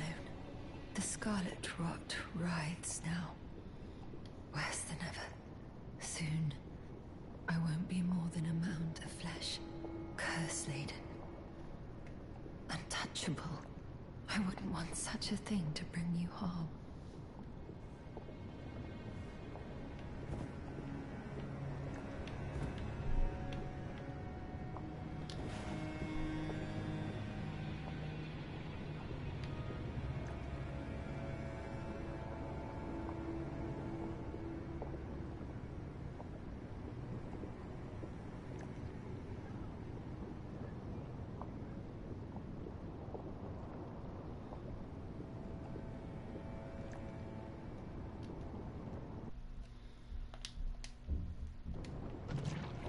Oh, this is so sad. So it seems that I think it was Gowry who put us on the path to meeting Millicent and leading her here. So I think Gowry was the one who put us up to this and got Miquella's needle to put in her arm to quell the spread of the scarlet rot.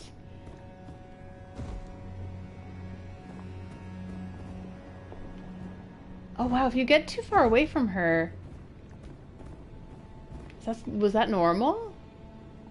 Hi Jarvis. I'm now that I'm sitting, I'm feeling better. As soon as I stand up, I feel awful. But sitting is really, really helping. Oh, this is so tragic.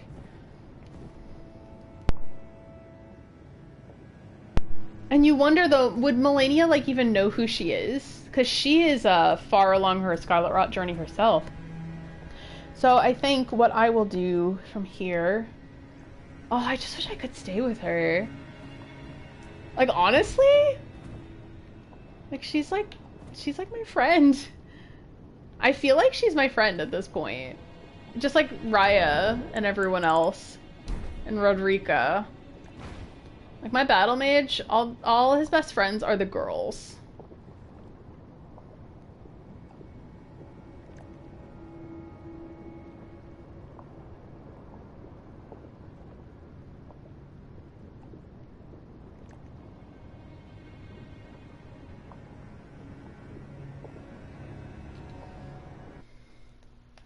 I don't know what that accomplishes, but it's nice to have footage. Oh, I love you, Millicent. Hey, Slushy Cat. We're at the really sad part. Let me pass alone.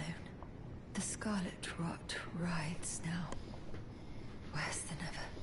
Soon, I won't be more than a mound of flesh. Curse-laden. Untouchable. I wouldn't want such a thing to bring you harm. So yeah, I think what we will do is return to Gowry.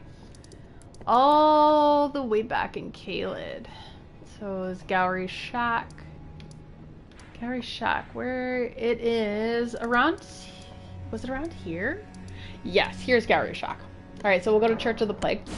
We'll return to Gowry Shack.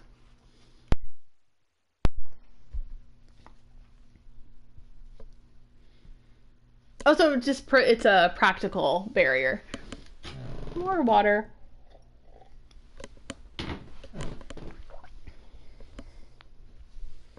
Oh, you didn't hear my mattress there. It made quite a questionable sound. It's a little. This mattress is old now. It's still springy, but need a new one. So it might moan and groan underneath the booty. Should I? Oh, I'm absolutely gonna keep this outfit on. I'm sorry, everyone. We're gonna do like the saddest part of this game and like the silliest and best outfit.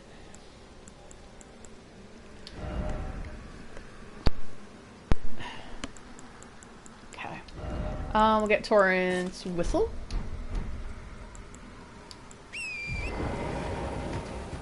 I love Torrent. I like whatever type of horse this is, which I vaguely believe is influenced by like Icelandic horses, which are a little chubby, a little small.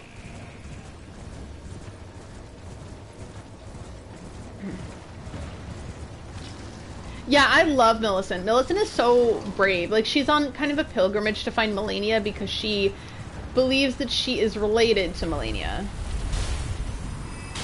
What is happening here? And she got really close to Melania. Oh my goodness. What is happening? Where is Gowry Shack? I am far from Gowry Shack. I need to go due south. I'm gonna set a marker. Yeah, what a beautiful horse. Oh! Sorry, this is a shot.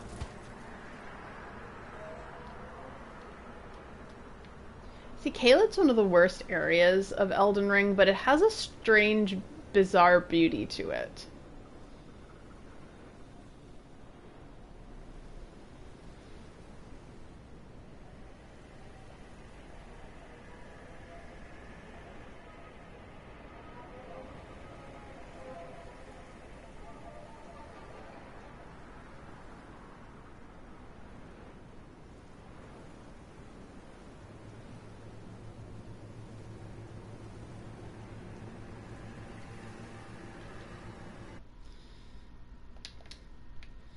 It's a goat horse and a goat horse.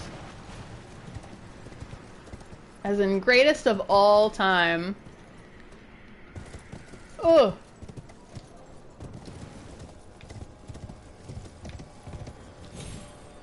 Oh no, now every time— ah! I'm dead. Ignore me. Oh no. You know why I was distracted? Because I was thinking of Kim Petras and her song Throat Goat. Because we're talking about goat. So like in my head, it became like a very gay disco. If you've never heard her album, I don't even know if I could say this on YouTube, but the album name. But if you've never heard that album, look for Throat Goat. Look at the album it's on. Listen to it. It's great. Not great as in, you know, necessarily the soundtrack to like Lord of the Rings is great, but great as in just fun workout tunes. They'll make you feel some type of way.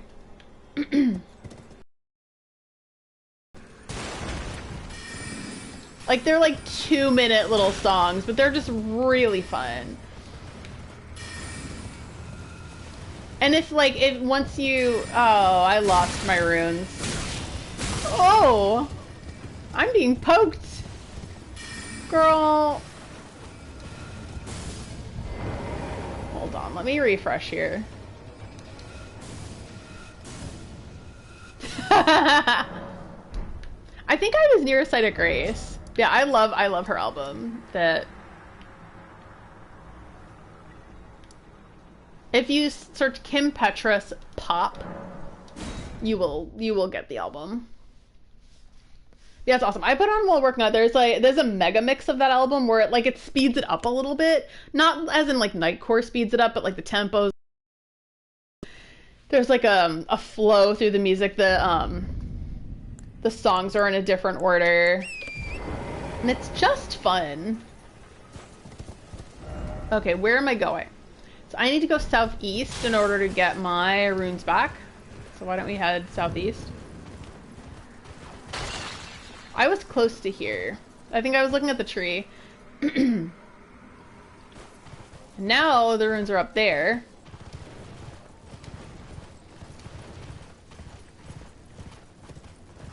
Yeah, it's a sort of like song titles and lyrics that like it makes you blush and giggle. It's just fun. It's my kind of thing. It's awesome. What the hell am I doing? And someone's throwing something at me. Rude. Oh, hello? Hello, hello? I think that's a lot of runes, too. See, I can't control Torrent for the life of me. Oh yeah, it's a ton of runes! It's almost 100,000 runes. Oh, it's these guys. They are tiny and mighty. So we're going due south from here. Yeah, whenever I think goat, it's like in my mind she's like, I'm the throat goat. Oh no, Pastor of Muppets! Abort! It's the song. The song's really fun. But like, maybe don't, if you have like children around, maybe wait until you are away from the children. It's not exactly a family-friendly song, which I'm sure it sounds like. Just use your common sense. But if you had headphones, it's amazing. And she makes goat sounds in it. Oh, it's so funny. I never got these items in the Ionian Swamp. I am way far from Gary's Shack. Is it like WAP? You know what? It is a little bit like WAP. I think that WAP is like a better quality song, though. I know, you know, controversial opinions, but I think WAP is a better quality song. WAP is an amazing. I love WAP. That's such a great song. But it's like on par. It's like a similar subject matter of WAP. But it's just fun. Like how WAP is fun. And it makes you blush a little. I like it. But I love stuff like that. Like it's just so creative. Like I was like from a serious standpoint, I'm being serious. It's like creative and allows people to express themselves and it's like fun and cheeky and kitschy. Oh, it's perfect. This is what I talk about when I'm stuck in the fucking Ionian Swamp with a mushroom outfit. About to like experience true tragedy. I'm just built different. Okay, let's go.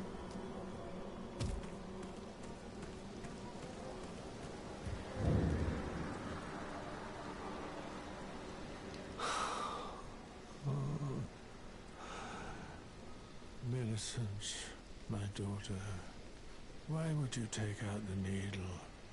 You were so close, so very close, to becoming the fairest of all flowers. Would you disown us, too, as your mother did? We, children of the scarlet rot. Millicent, Malenia, do you detest us so utterly? Millicent, Malenia, Do you detest us so utterly?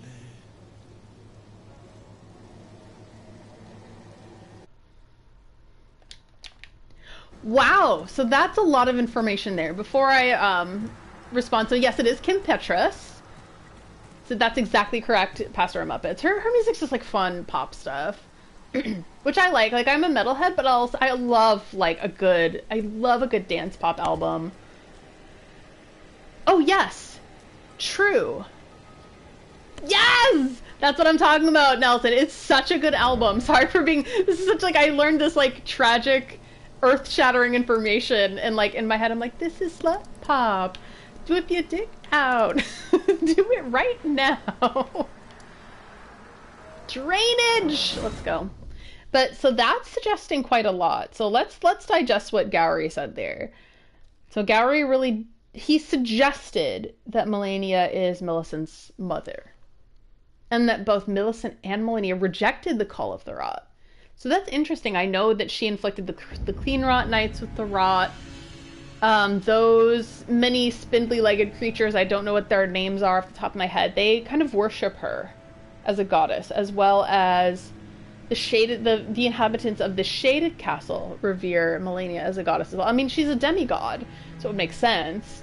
You know, that's what she is. But even she rejected the call of the rot. I think that she's a lot like Maria, as in, she only embraced the rot when she felt desperate in her fight against Radon, and she felt that she had no other choice for triumphing except to unleash the rot. So it's just like Maria and the blood magic. That's what I genuinely think at this point.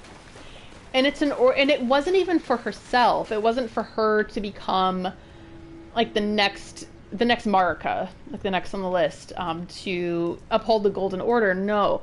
It was actually because she believed in Mikola and what Mikola was doing in the Haligtree, and she wanted to give Mikola a chance to thrive, to create a different world that embraced all things good or ill. So she did that, presumably for him. I mean, her name is Melania Blade of Mikola. So that's the only reason why she gave in. I think it's just because she saw no other choice. And she was born with the rot. So again, no choice on her end. It gave her power, but it also gave her despair. It ate up a good amount of her face. I'm pretty sure she's blind because she doesn't, the rot covers where her eyes would be. She's an amputee. She's missing a few limbs. So, but like, even still, she's one of the strongest characters. Only she and Radon were the ones strong enough to prevail in the end, and they came to a stalemate.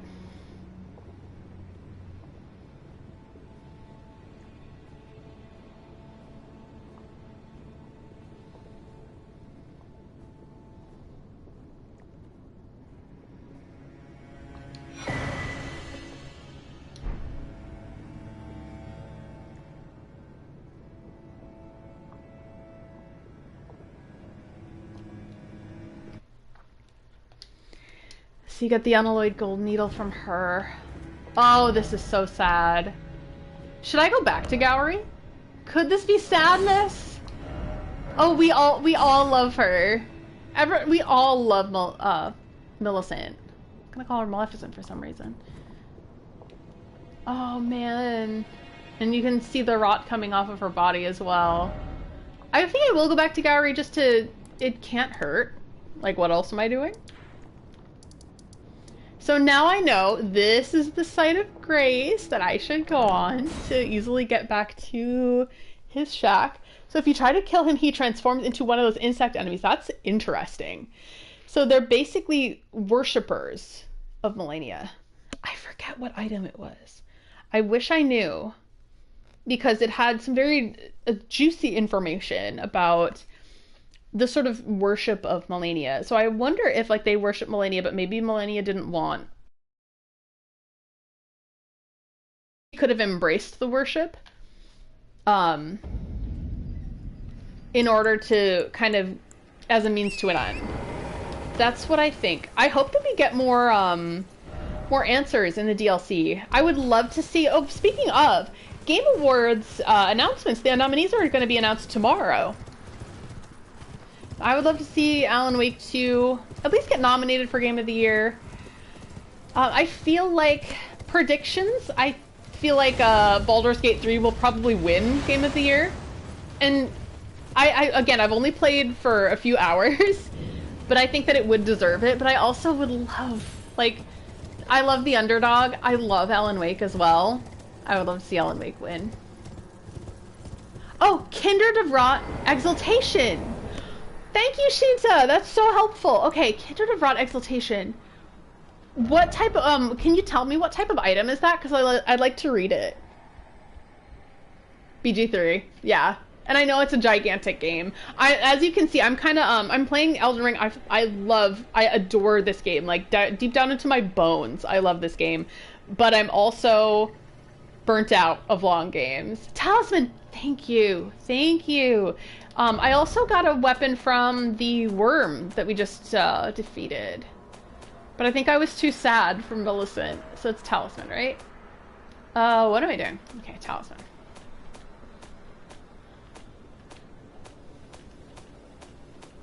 Ah, okay. There we go. Tears of the Kingdom, you think so? I mean, maybe. This might take me a moment, so please excuse me if I miss a comment. It's just because I'm trying to look for this. You don't get enough representation of characters that aren't an able-bodied being portrayed. Yeah, I agree with you, Eilert. I'm gonna actually finish that comment because I can't see it all from here. Because I think that's worth reading, and I agree. I'm splitting my concentration between like 3 things at once. You know, now that I think of it, we don't get enough representation of characters that aren't non-able-bodied while being portrayed as fascinating and powerful characters. I completely agree with that. One thing about Soulsborne games or From Software games is that they do include characters that are differently abled. A lot of them, and you can't underestimate them. They're extremely powerful. Oh, it's the shape of one of those insects. Thank you, Frankie. Yeah, in Bloodborne, the ones that you need to be most afraid of are the guys in the wheelchairs because they have Gatling guns. They will destroy you. They're extremely tough. You can't underestimate them. And I think that's wonderful. Melania, too, is a double amputee. She's missing an arm and a leg. And part of her face has been consumed by the rot. So fascinating. And oh, she's the hardest boss in the game, one of the most powerful characters. Yeah, she's amazing. This is it. Yeah, and their character design is very Geiger. Poisoning or rot in vicinity increases attack power. A talisman depicting the exaltation of pests raises attack power when poisoning or rot occurs in the vicinity. Rot for the Scarlet Goddess.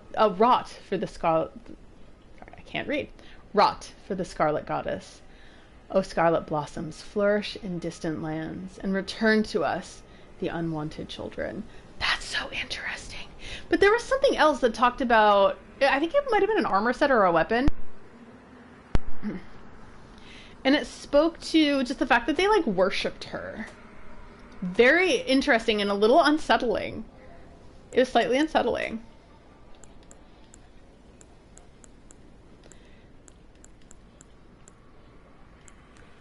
Death Poker. Yeah, I'm honestly not sure. It was right around when I got the mushroom set, which is, I love this set. It's so funny. Is this in order of acquisition? Holler? No, order. Oh, let's do order of acquisition. Why not? This is just the Rakuyo. Eleonora's pole blade. This is the Rakuyo, everyone.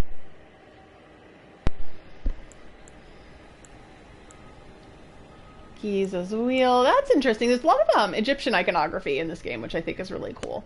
I speak to it a bit when I think the video I made, it's the latest video on my channel. I think it's like what we know about the Elden Ring DLC. Something really similar to that. And I speak a little bit about the Duat and the ancient Egyptian afterlife and how it, how the wheat field from that one preview of the DLC resembles the Duat and Aru, the Field of Reeds. You got scarabs in this game. This is called Giza's Wheel, different spelling, but reminds you of like the name of Giza, which is the city where the pyramids are. All very interesting stuff. I recently saw a video about I forget who made it, but I think it's worth watching. It's about Apep, the serpent god of chaos in ancient Egyptian mythology, and how he relates to Radon. I thought that was a good one. Yeah, I don't know if I'm going to find it. I'm just trying to skim and see if I can find a weapon that, like, reminds me of them. It's probably... No, it's not Milos. Don't know if that's Milos or Milos. Yeah, I'm not sure. Sorry, guys. Definitely wouldn't be that far down. That was in the Altus Plateau is where I got it. But it was something. It was, it might be a spear. It could be a spear. Or halberd. Omen Killer. I swear I'm not just trying to waste time. Pest. Yes! This is it! Pest Glyve. Glyve made from a hard shapen shell. Wielded by the pests who emerge from the swamp of Ionia. Slightly increases non-physical damage negation. Though men might recognize the keen intellect of the pests, evidenced by this spear's uncanny design, it will never be understood by them. Oh, so this isn't even it, but that's really interesting. So the pests came out of the Ionian swamp. So just me cooking up lore in my head here. What I think happened was during the fight with Radon, when Melania bloomed and basically created what Caelid is, which is a giant rot-infested swamp, that's where the pests came from. So they must feel that they owe their lives to Melania. But there's some really unsettling item descriptions where they talk about the worship of Melania. Looks like that dog is collared. It looks like it's Gowry's dog. Oh, Kindred of Rot summon! You are probably correct, Frankie. Thank you! Thank you, everybody, for being so helpful. Seriously, sometimes this game is so big that I easily find myself getting lost. Ashen remains in which spirits yet dwell, used to summon a spirit of the Kindred of Rot. This spirit takes the form of a crawling pest, its chitinous body making a dry, rusting sound. Attacks enemies by secreting sticky threads. The Kindred of Rot are the servants of the Goddess of Rot, servants that have been forsaken. So yeah, that suggests that Melania really did forsake her role as the Goddess of Rot. She didn't want that. She didn't ask for it.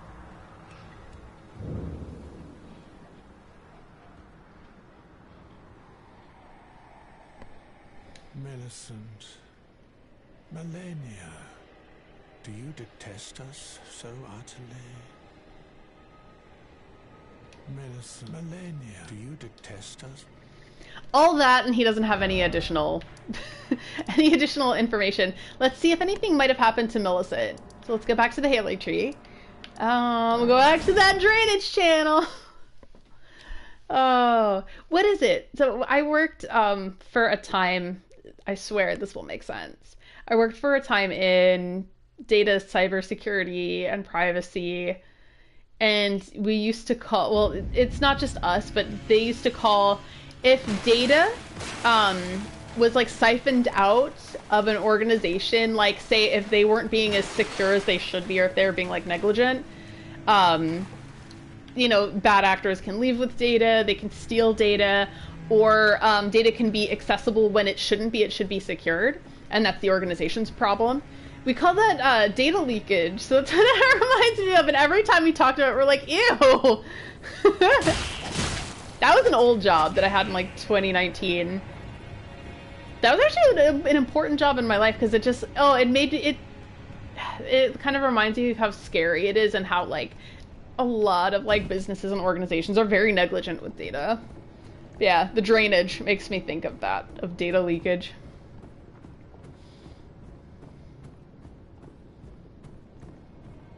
Okay, same deal. Okay, so she hasn't bloomed or anything. Alright, so with that in mind, sorry everyone. I tried to exhaust all channels, because sometimes you can miss stuff in these games, so it's worth it to, even if you waste a little bit of time, it's worth it to explore. Just got to the hotel lobby. Yay! Are you on a trip? Sorry if I missed you saying that before. Fighting the worm was a lot, and I think I missed some comments.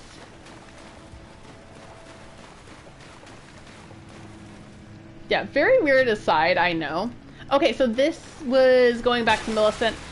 So we helped her, but and now we have a Miquella's Needle. I have that back. I haven't read the item description of that in a long time. Was that a key item? It was a gold unalloyed needle. An intricately crafted needle of unalloyed gold. Removed by Millicent from her flesh. Bears no trace of befouled blood, but is faintly moist with dew. There's something I must return to Melania. The dignity, the sense of self that allowed her to resist the call of the Scarlet Rot. So yeah, they're very alike. So yeah, Gal really did suggest that Melania is Millicent's mother, and who she was fighting were her own sisters. So Melania had a bunch of kids, a lot of girls, and they're all M names. My family did that as well, which I think I know that was a George R.R. Martin decision to make families have all G names like Godfrey, Godric, Godefroy. Everyone remembers Godefroy. The Grafted. Wish.com. Godric the Grafted. And then you got Millicent, you have Melania, you have Miquella, Marika. My family did the same thing. Margaret, also. Funny, my mother's name is Margaret. Speaking of Margaret, my mother's name is Margaret. Dad's name is Michael. My sister is Marissa. I am Michaela. So we did the same thing. So there's a Miquella in their family and a Miquella in mine. Godefroy, the unsung hero. He was put in jail. He was the, other than Godric the Grafted, he was the one that the family didn't want to speak about. Let's put on, since we're back in the nice area, oh, god damn it.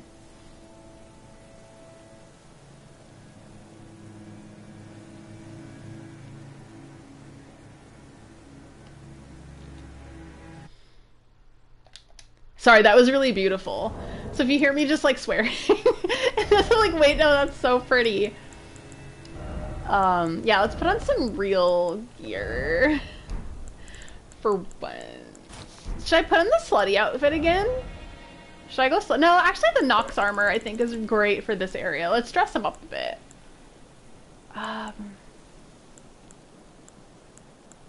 There we go. Nox outfit.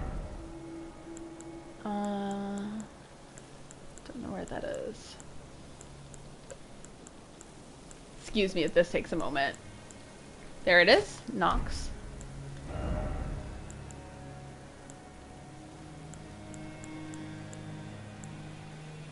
The Perfumer sarong, if you want a nice sarong.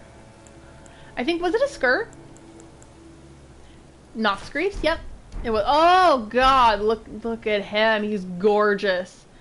Stop it right now, you fashionable twink. He looks so good! Elphael is my home.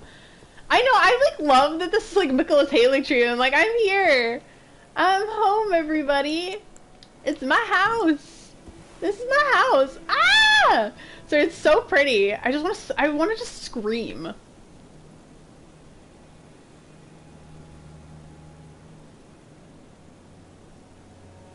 Oh, no, no. Mm.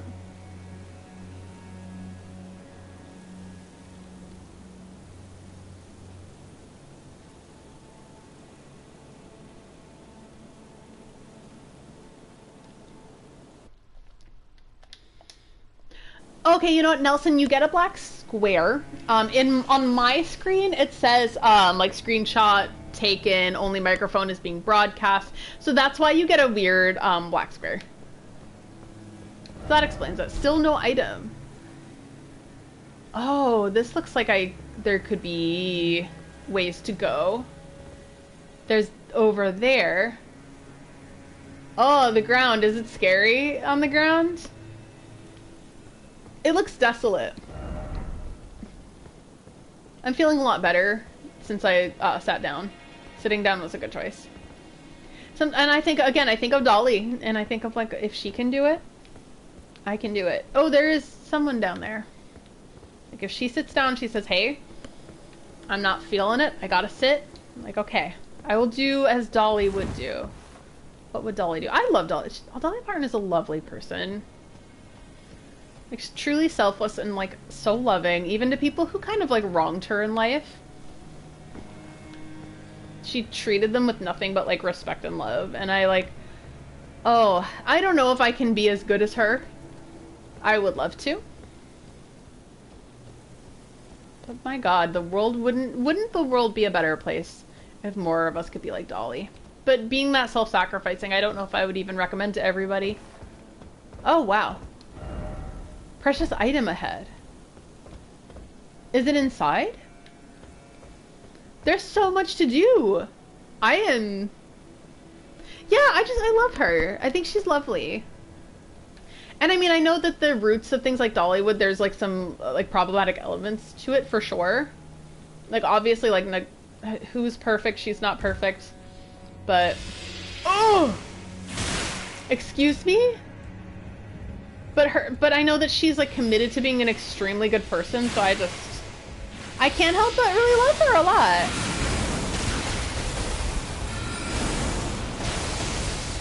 Oh, wow.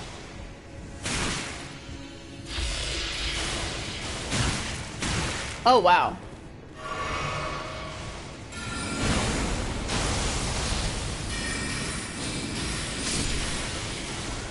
I might have to go for these guys one by one. Because Rock Sling just isn't working for me the way I wanted to. So these are pests. So they're just called pests. I mean, the name, the name fits, it fits. Yeah, they felt like they were forsaken by a Melania.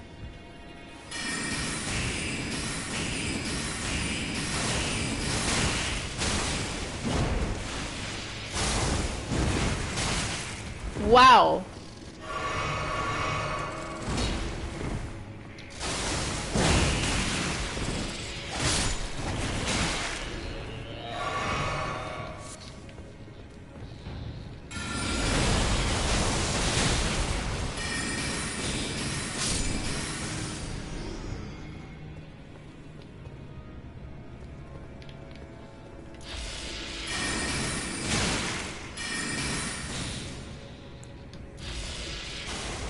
Also the fact that she contributed to the Moderna vaccine. Yeah, a lovely and wonderful person. I would like, I don't think I'm as good as her by any means. To be truthful, but like I would love to just be as a fraction of how good she is.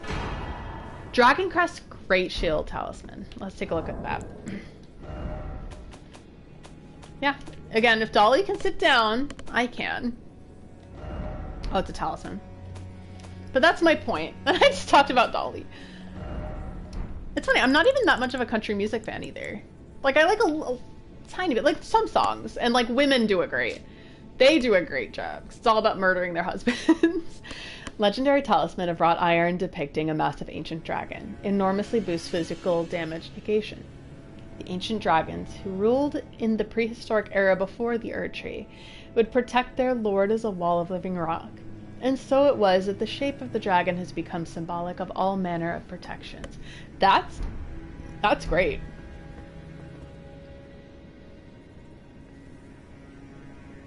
So that chest is the final important thing. Oh my god. Am I close to Melania? I'm definitely not fighting Melania this time.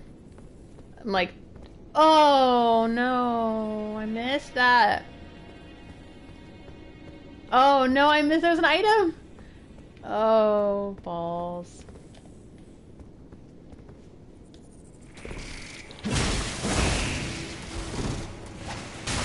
Oh.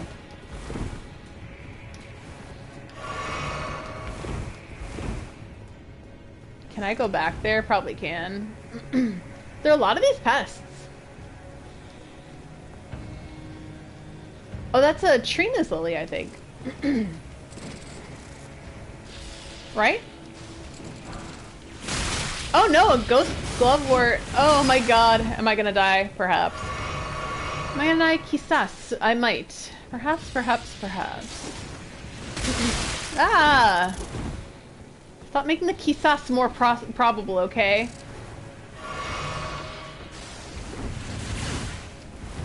Like, I Will Always Love You was written for a man who kind of like, I don't know about saying like jump-started her career, necessarily. But I think she was on his show, but she kind of outgrew his show, to be honest. Like, there are a lot of things I could explore here, but I don't feel like it. Oh, I still haven't seen the ending of Loki! I think I know what it is, because I kind of, unfortunately, saw some things online. But I still need to know what happens to warrant that. Oh, hello. Oh, wow. You're beefy.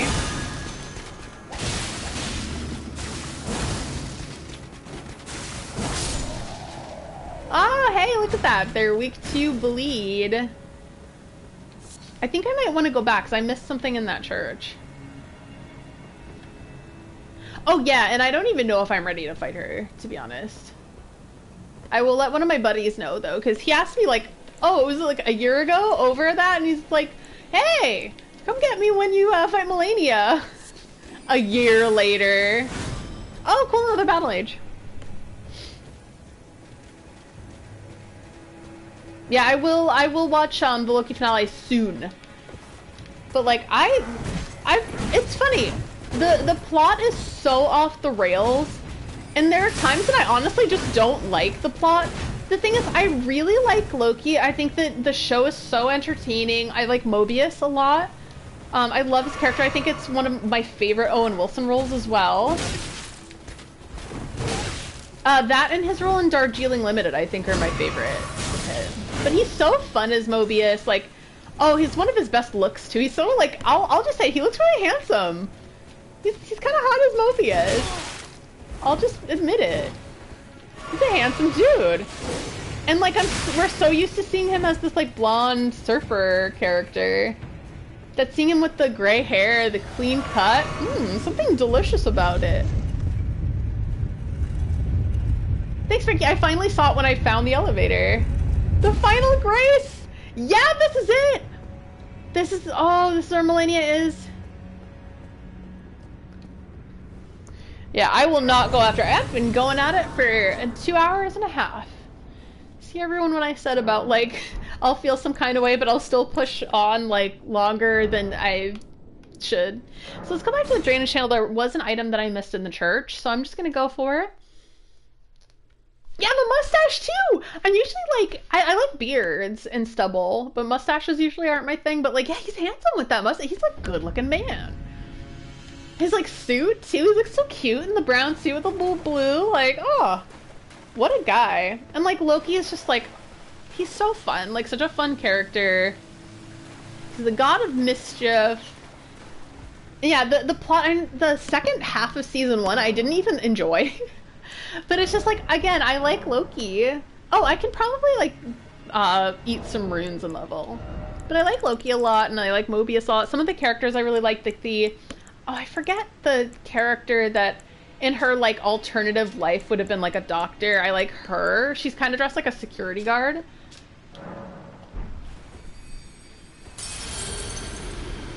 I like her a lot. Like, yeah, I'm attached to a lot of these characters. And like this season I think is fairly hit or miss. Even if I wasn't the biggest fan of the plot, I still found it really fun to watch. So like, such a worthwhile watch. So 163, I need about 200, so I need about 40,000 runes. I'm trying to do some math right now, and you'll know that I will be off a little bit because I'm not great at math, and that's okay. So 40,000 runes approximately. So this is 30,000. Yeah, agreed. I think that it was good to make a show about Loki. And I remember, like, my dad was the one who insisted that I watch God of War Ragnarok, and it ended up being my favorite of the Thor, not God of War Ragnarok, oh my god, Thor Ragnarok ended up being my favorite of the Thor movies. And he's like, no, you have to go see it. Like, he's like, I was like, yeah, I'm gonna wait until it comes on video. He's like, no, you're not. We're gonna go to the movie theater and you're gonna see this movie. I was like, okay. Usually when he kind of directs me like that, he's correct. He's legitimately right. And I'm so glad he did. I went to see it in theater. I had so much fun. I loved it. Probably Taika Waititi's best. Other than Our Flag Means Death, which I love. Season 2, I think, was a mixed bag. But I'd say the majority of the episodes of Season 2 of Our Flag Means Death were excellent. But all in all, I'd probably give it like a 7.5 or an 8 out of 10, which is fine. A lot of people, like, especially this year with games, are so up in arms. And so if someone's like, oh yeah, it's a 7.5 out of 10, 8 out of 10, they're like, oh, it's trash then. You're like, no, 7.5 out of 10 or 8 out of 10, perfectly good. That's a perfectly good piece of media right there, in my opinion. If it's like a 5, then maybe not. Hi, Shadow Moses. Yeah, Hello is awesome in Ragnarok. Yeah, I've been enjoying the Loki show again. Like, I'd say that's another, like, I don't know, I'd say it's 7 out of 10. But again, I love the characters. It's fun to watch. Like, I just plain enjoy it. And if, like, you're a fan of Loki as a character, like, it's super worth watching. It's really fun. So I've been enjoying it. Again, there's some, like, the whole second half of season 1, I didn't even enjoy. It was so off the rails, and it didn't make, like, didn't make much logical sense, or they were trying to bend the they were trying very hard to, like, introduce the multiverse, which I'm not a huge fan of. Whatever. Like, oh, it's the multiverse. I'm like, no, please, God. And then season 2 again, like, there's some episodes that I loved and some I didn't. Do you know what I think would have made Loki better? Is actually filler episodes. If they added a little filler, I think it would have just been fun, like the Adventures of Loki and the team at the Time Bureau. I know that after the 90s, like, people were like, filler bad! Filler bad! No, like, I think too much filler, sure, is not good. But a little bit of filler can be fun. It's just, like, moderation, please. That's all I have to say. Yeah! I never finished Bayonetta 3 because it caused too much eye strain. Oh, no.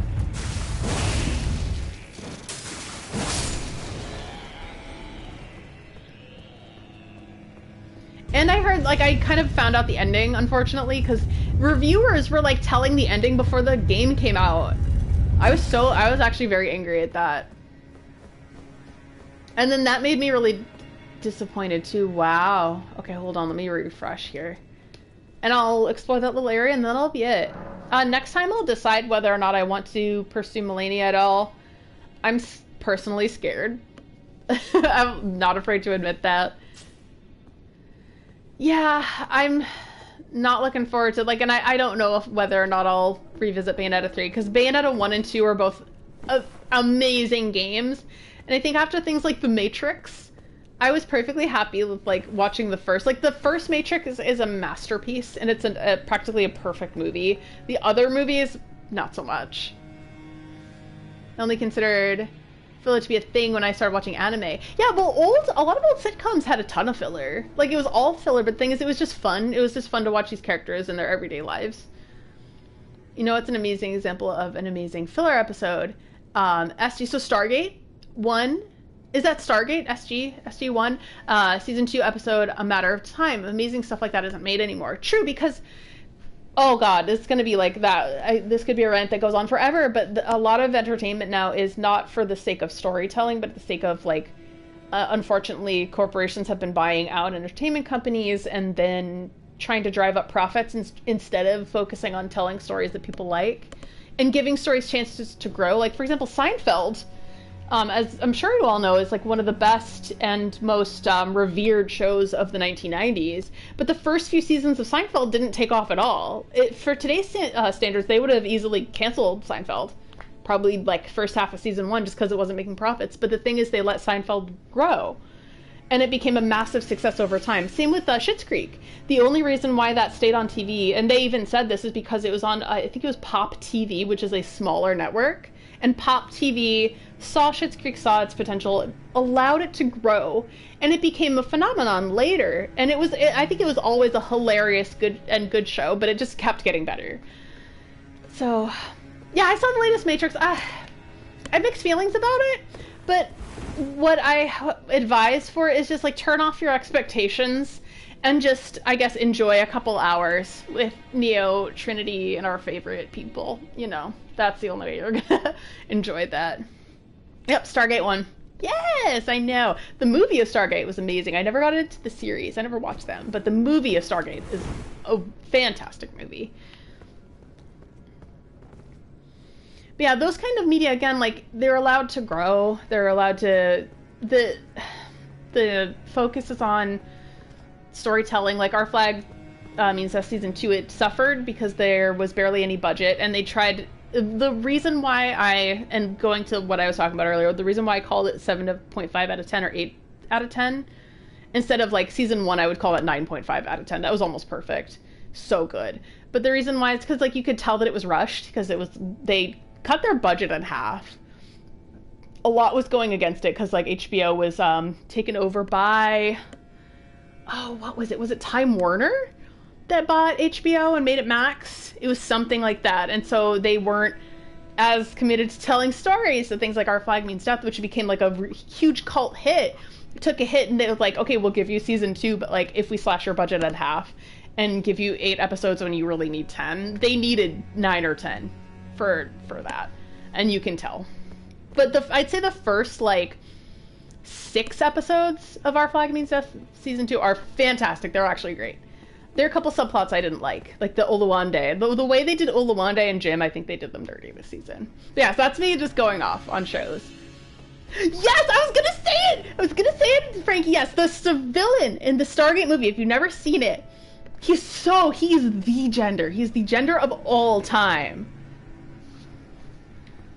Like, barely have we seen a gender man. Like, the villain of Stargate Season 1. For Yu-Gi-Oh! Fans, he reminds me of Malik Ishtar, the villain of Stargate. In the movie Stargate. He reminds me of him a lot. Very gender.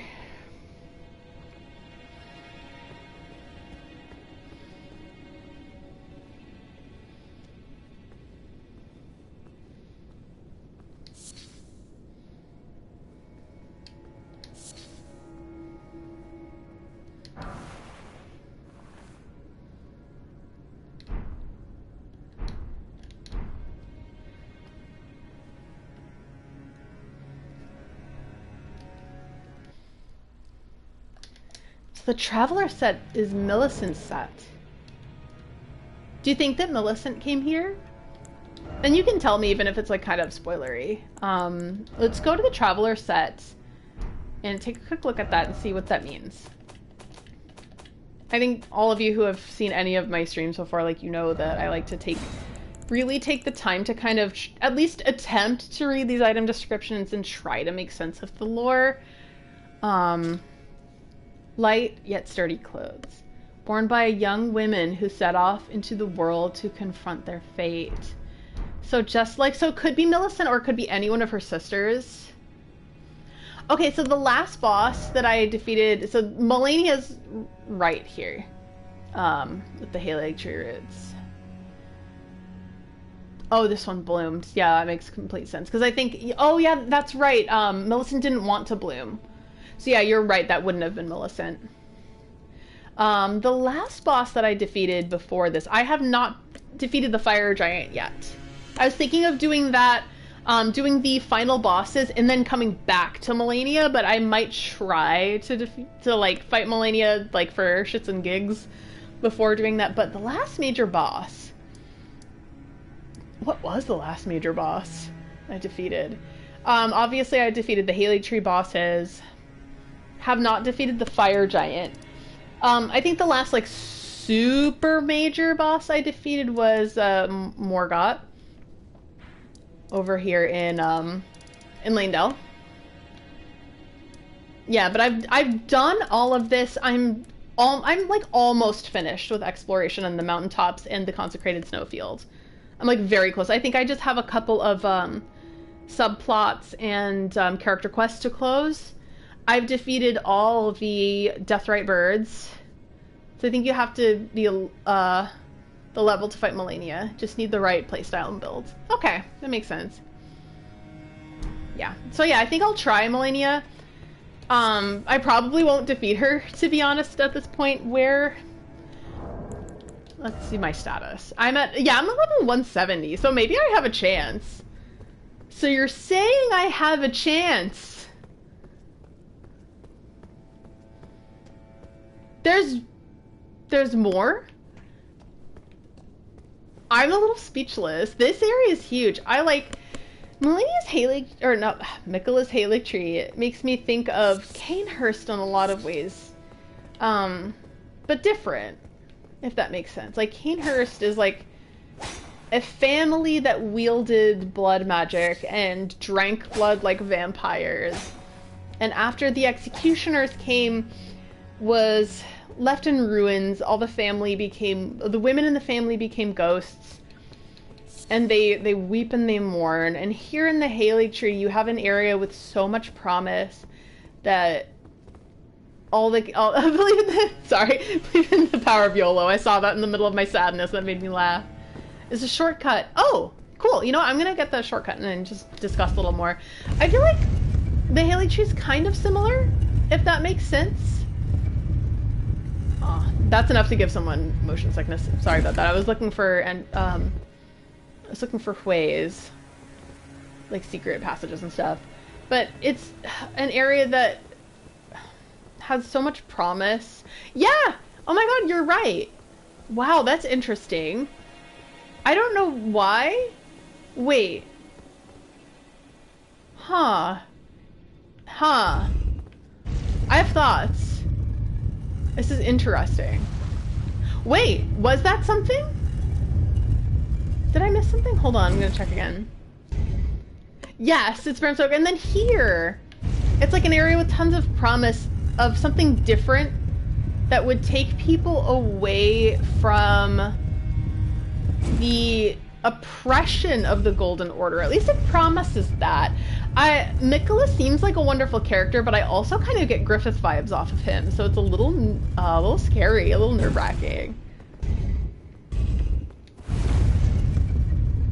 Is there anything underneath here?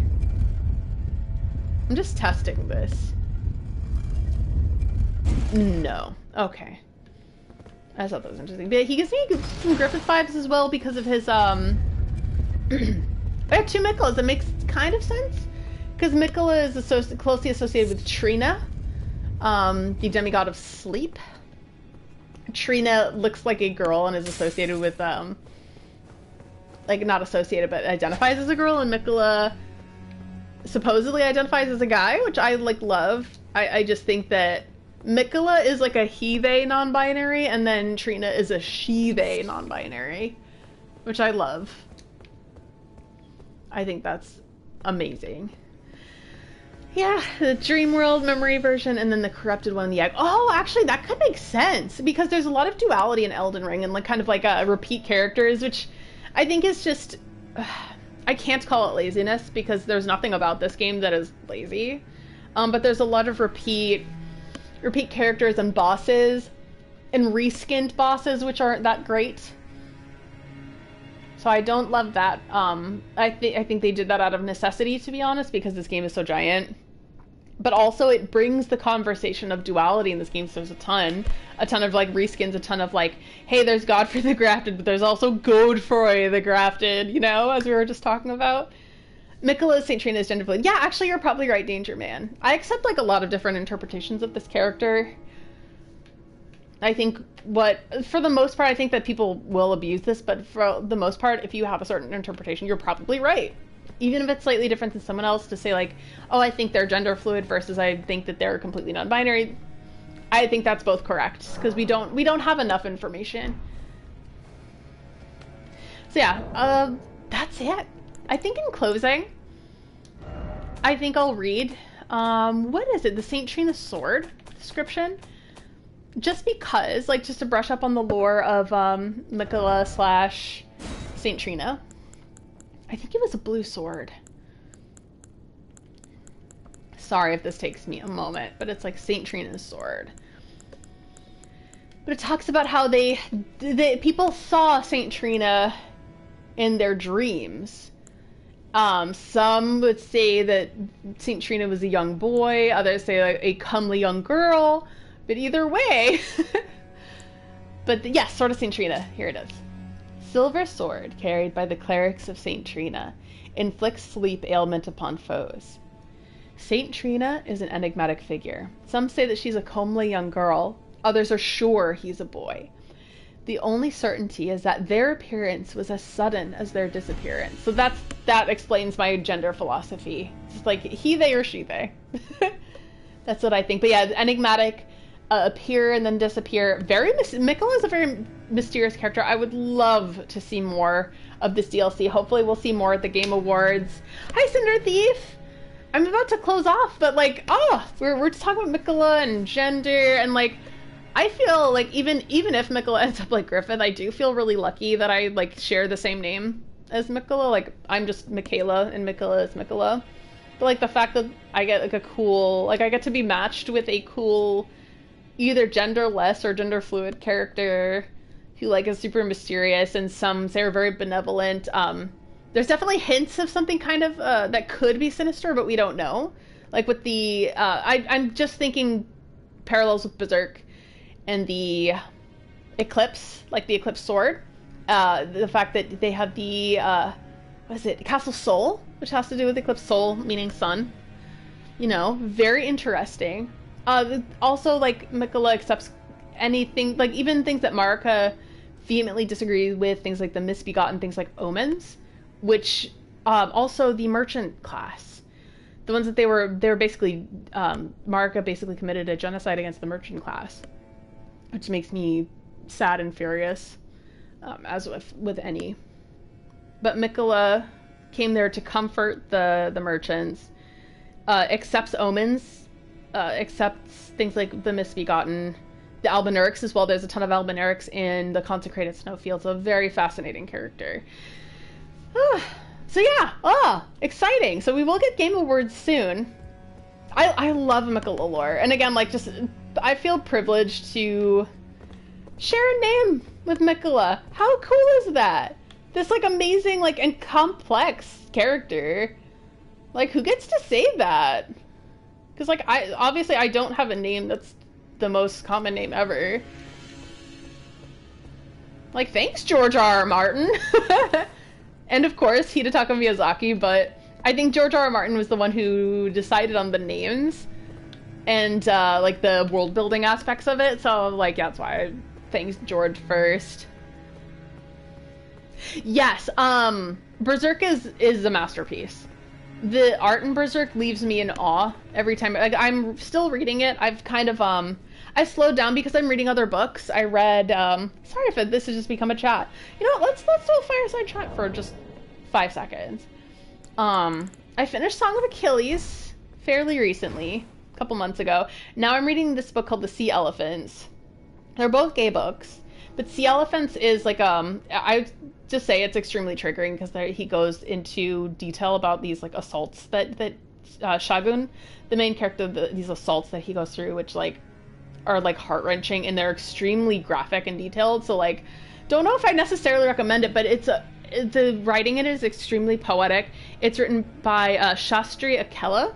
It's his first novel, and he was also, so it's about basically a gay boy who, his father comes back in his life when he turns 16. His 2 sisters have just drowned, and he blames himself for it. Like, he blames himself for their drowning. And it was like a freak accident. But he comes back, his father's there in his life, and then his father notices that he's feminine. And then his father tries to be like, no, be like the god Hanuman, because they're in India, and like, you need to be more masculine. And then to get away from his father, Shagun goes to a boarding school.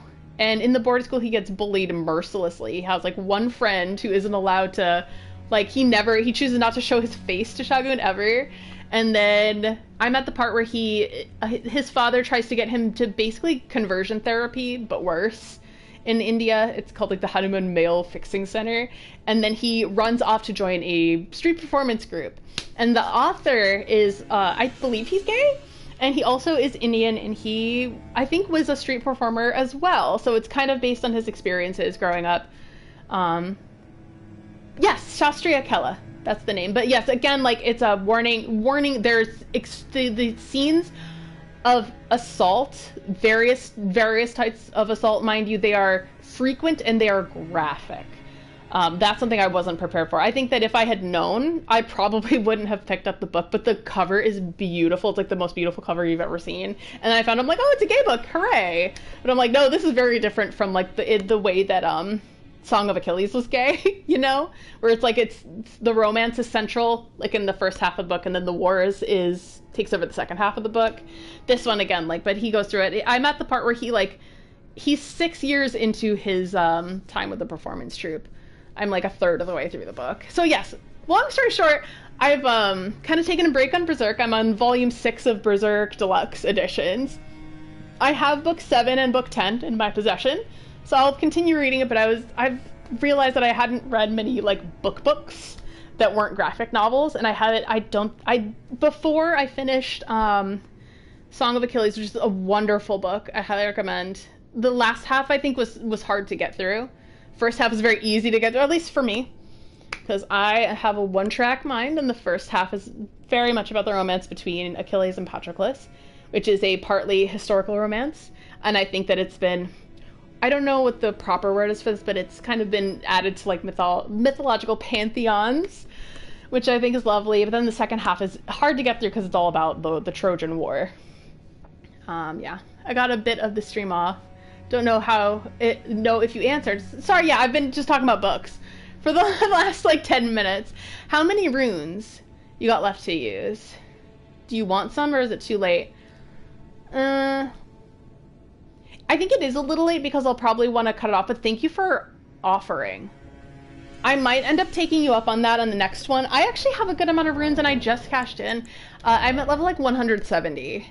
My friends that, some of you probably responded like a while ago, like a long while ago. I asked like what level is good for Melania, and they're like, and I found that level like 140 seemed to be the sweet spot for her, and I'm at 170, so I think I'm good.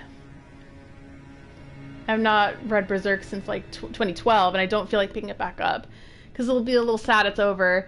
Oh yeah, but Shadow Moses, it's not technically over. Miura, the author, passed away, but then his team decided to finish the story. He confided in, I'm not sure if it was his assistant or one of his partners at the studio he worked with, but he confided the end of the story as he intended to end it. He's like, this is how I want it to end.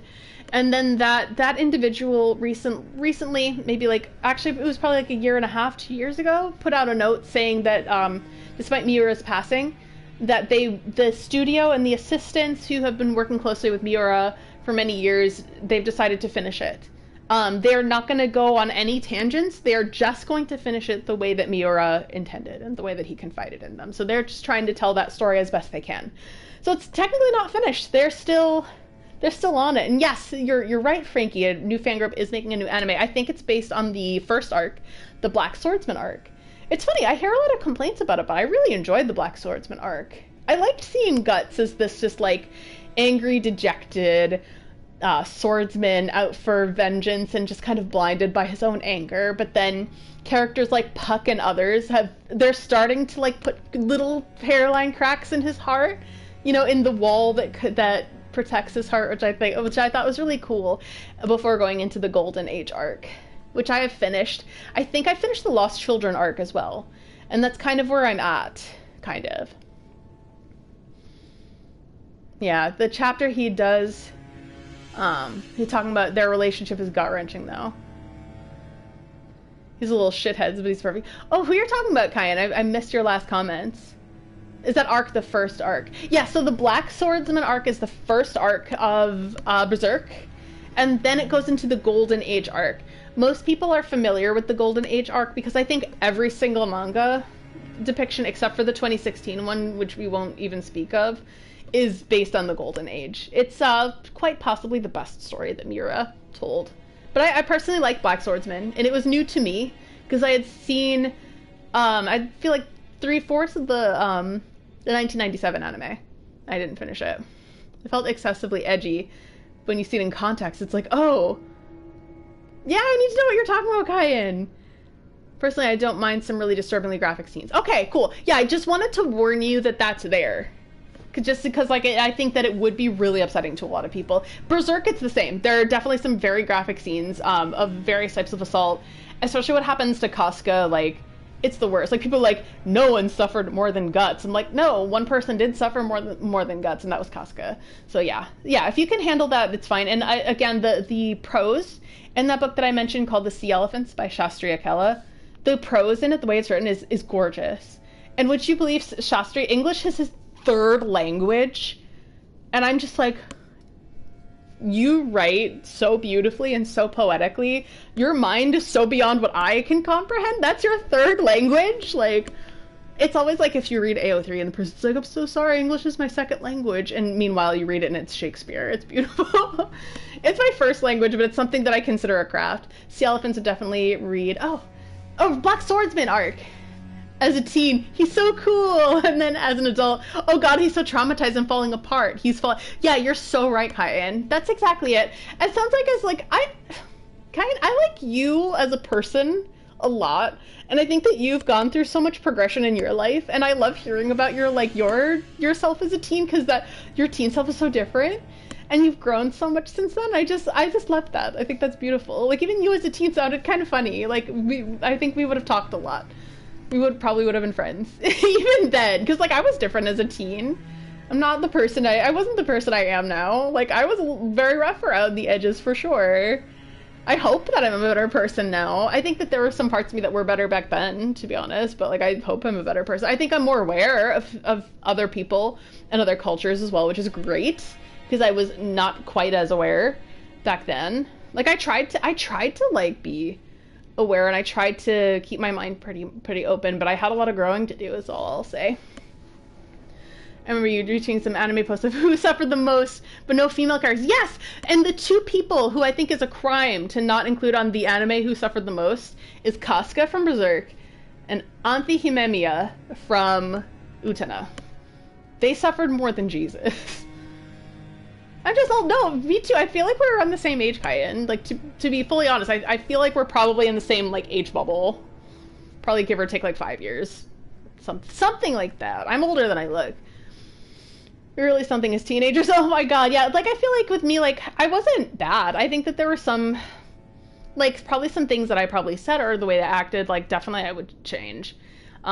Things that I definitely would do different. But again, that's why you grow and you learn and you become better. For sure. And I had the privilege of growing up before, like, social media was a thing, so I'm glad that I was able to grow. But yeah, I still don't think I was that bad. There are some things though that I'm just like, oh god, I wish I didn't do that or say that, like, for sure.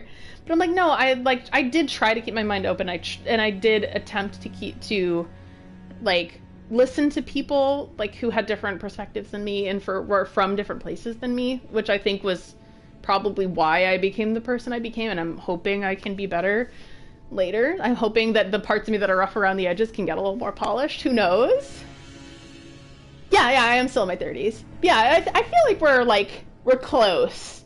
We're like we're close to this, like, similar ages, which I love. Oh, Claymore, yeah, I saw the anime of that a while ago. Sorry, this has become book and anime club. But yeah, it's just fun.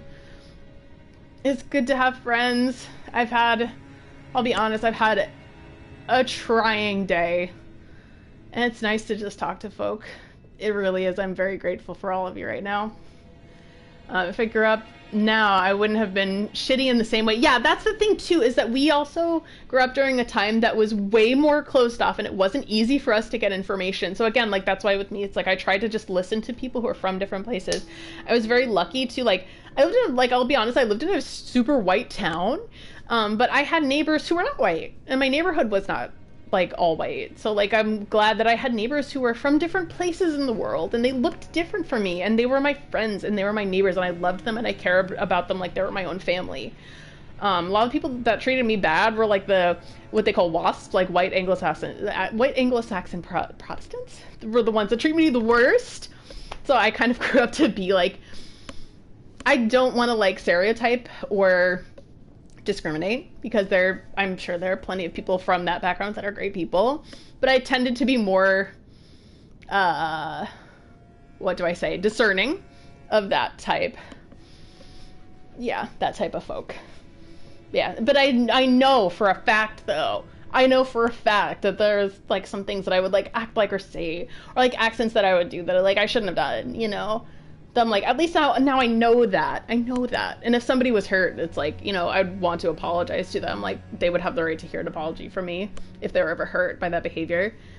Not something that was like intended, but yeah, again, I'm a growing person, and like, yeah. And I try. That's all I can say. Other poll/RL account. I do follow lots of people around the world. Yes, that's good. And I think getting different perspectives is super healthy. That's one thing I learned from growing up, and it's just like, I think that I was like on a good path, but I was definitely like, I had a lot of growing to do. And I think that I still have a lot of growing to do. But I try to have my heart in the right place. I try to listen. And that's all you can do. I try to read a lot, too. I stopped, like, it's a long story that, like, I'm not ready to tell now, but, like, I haven't had many quiet moments in the past, like, 10 or so years to, like, sit and read. But now, so what I do is I go into public and I read. You know? There are reasons for that, but, like, now, that's the reason why I was able to finish, Song of Achilles, which is a wonderful book. It's the reason why I'm, like, kind of a third of the way through The Sea Elephants. Again, beautiful book. Difficult to read at times just because of the descriptions of the assault that poor Shagun goes through.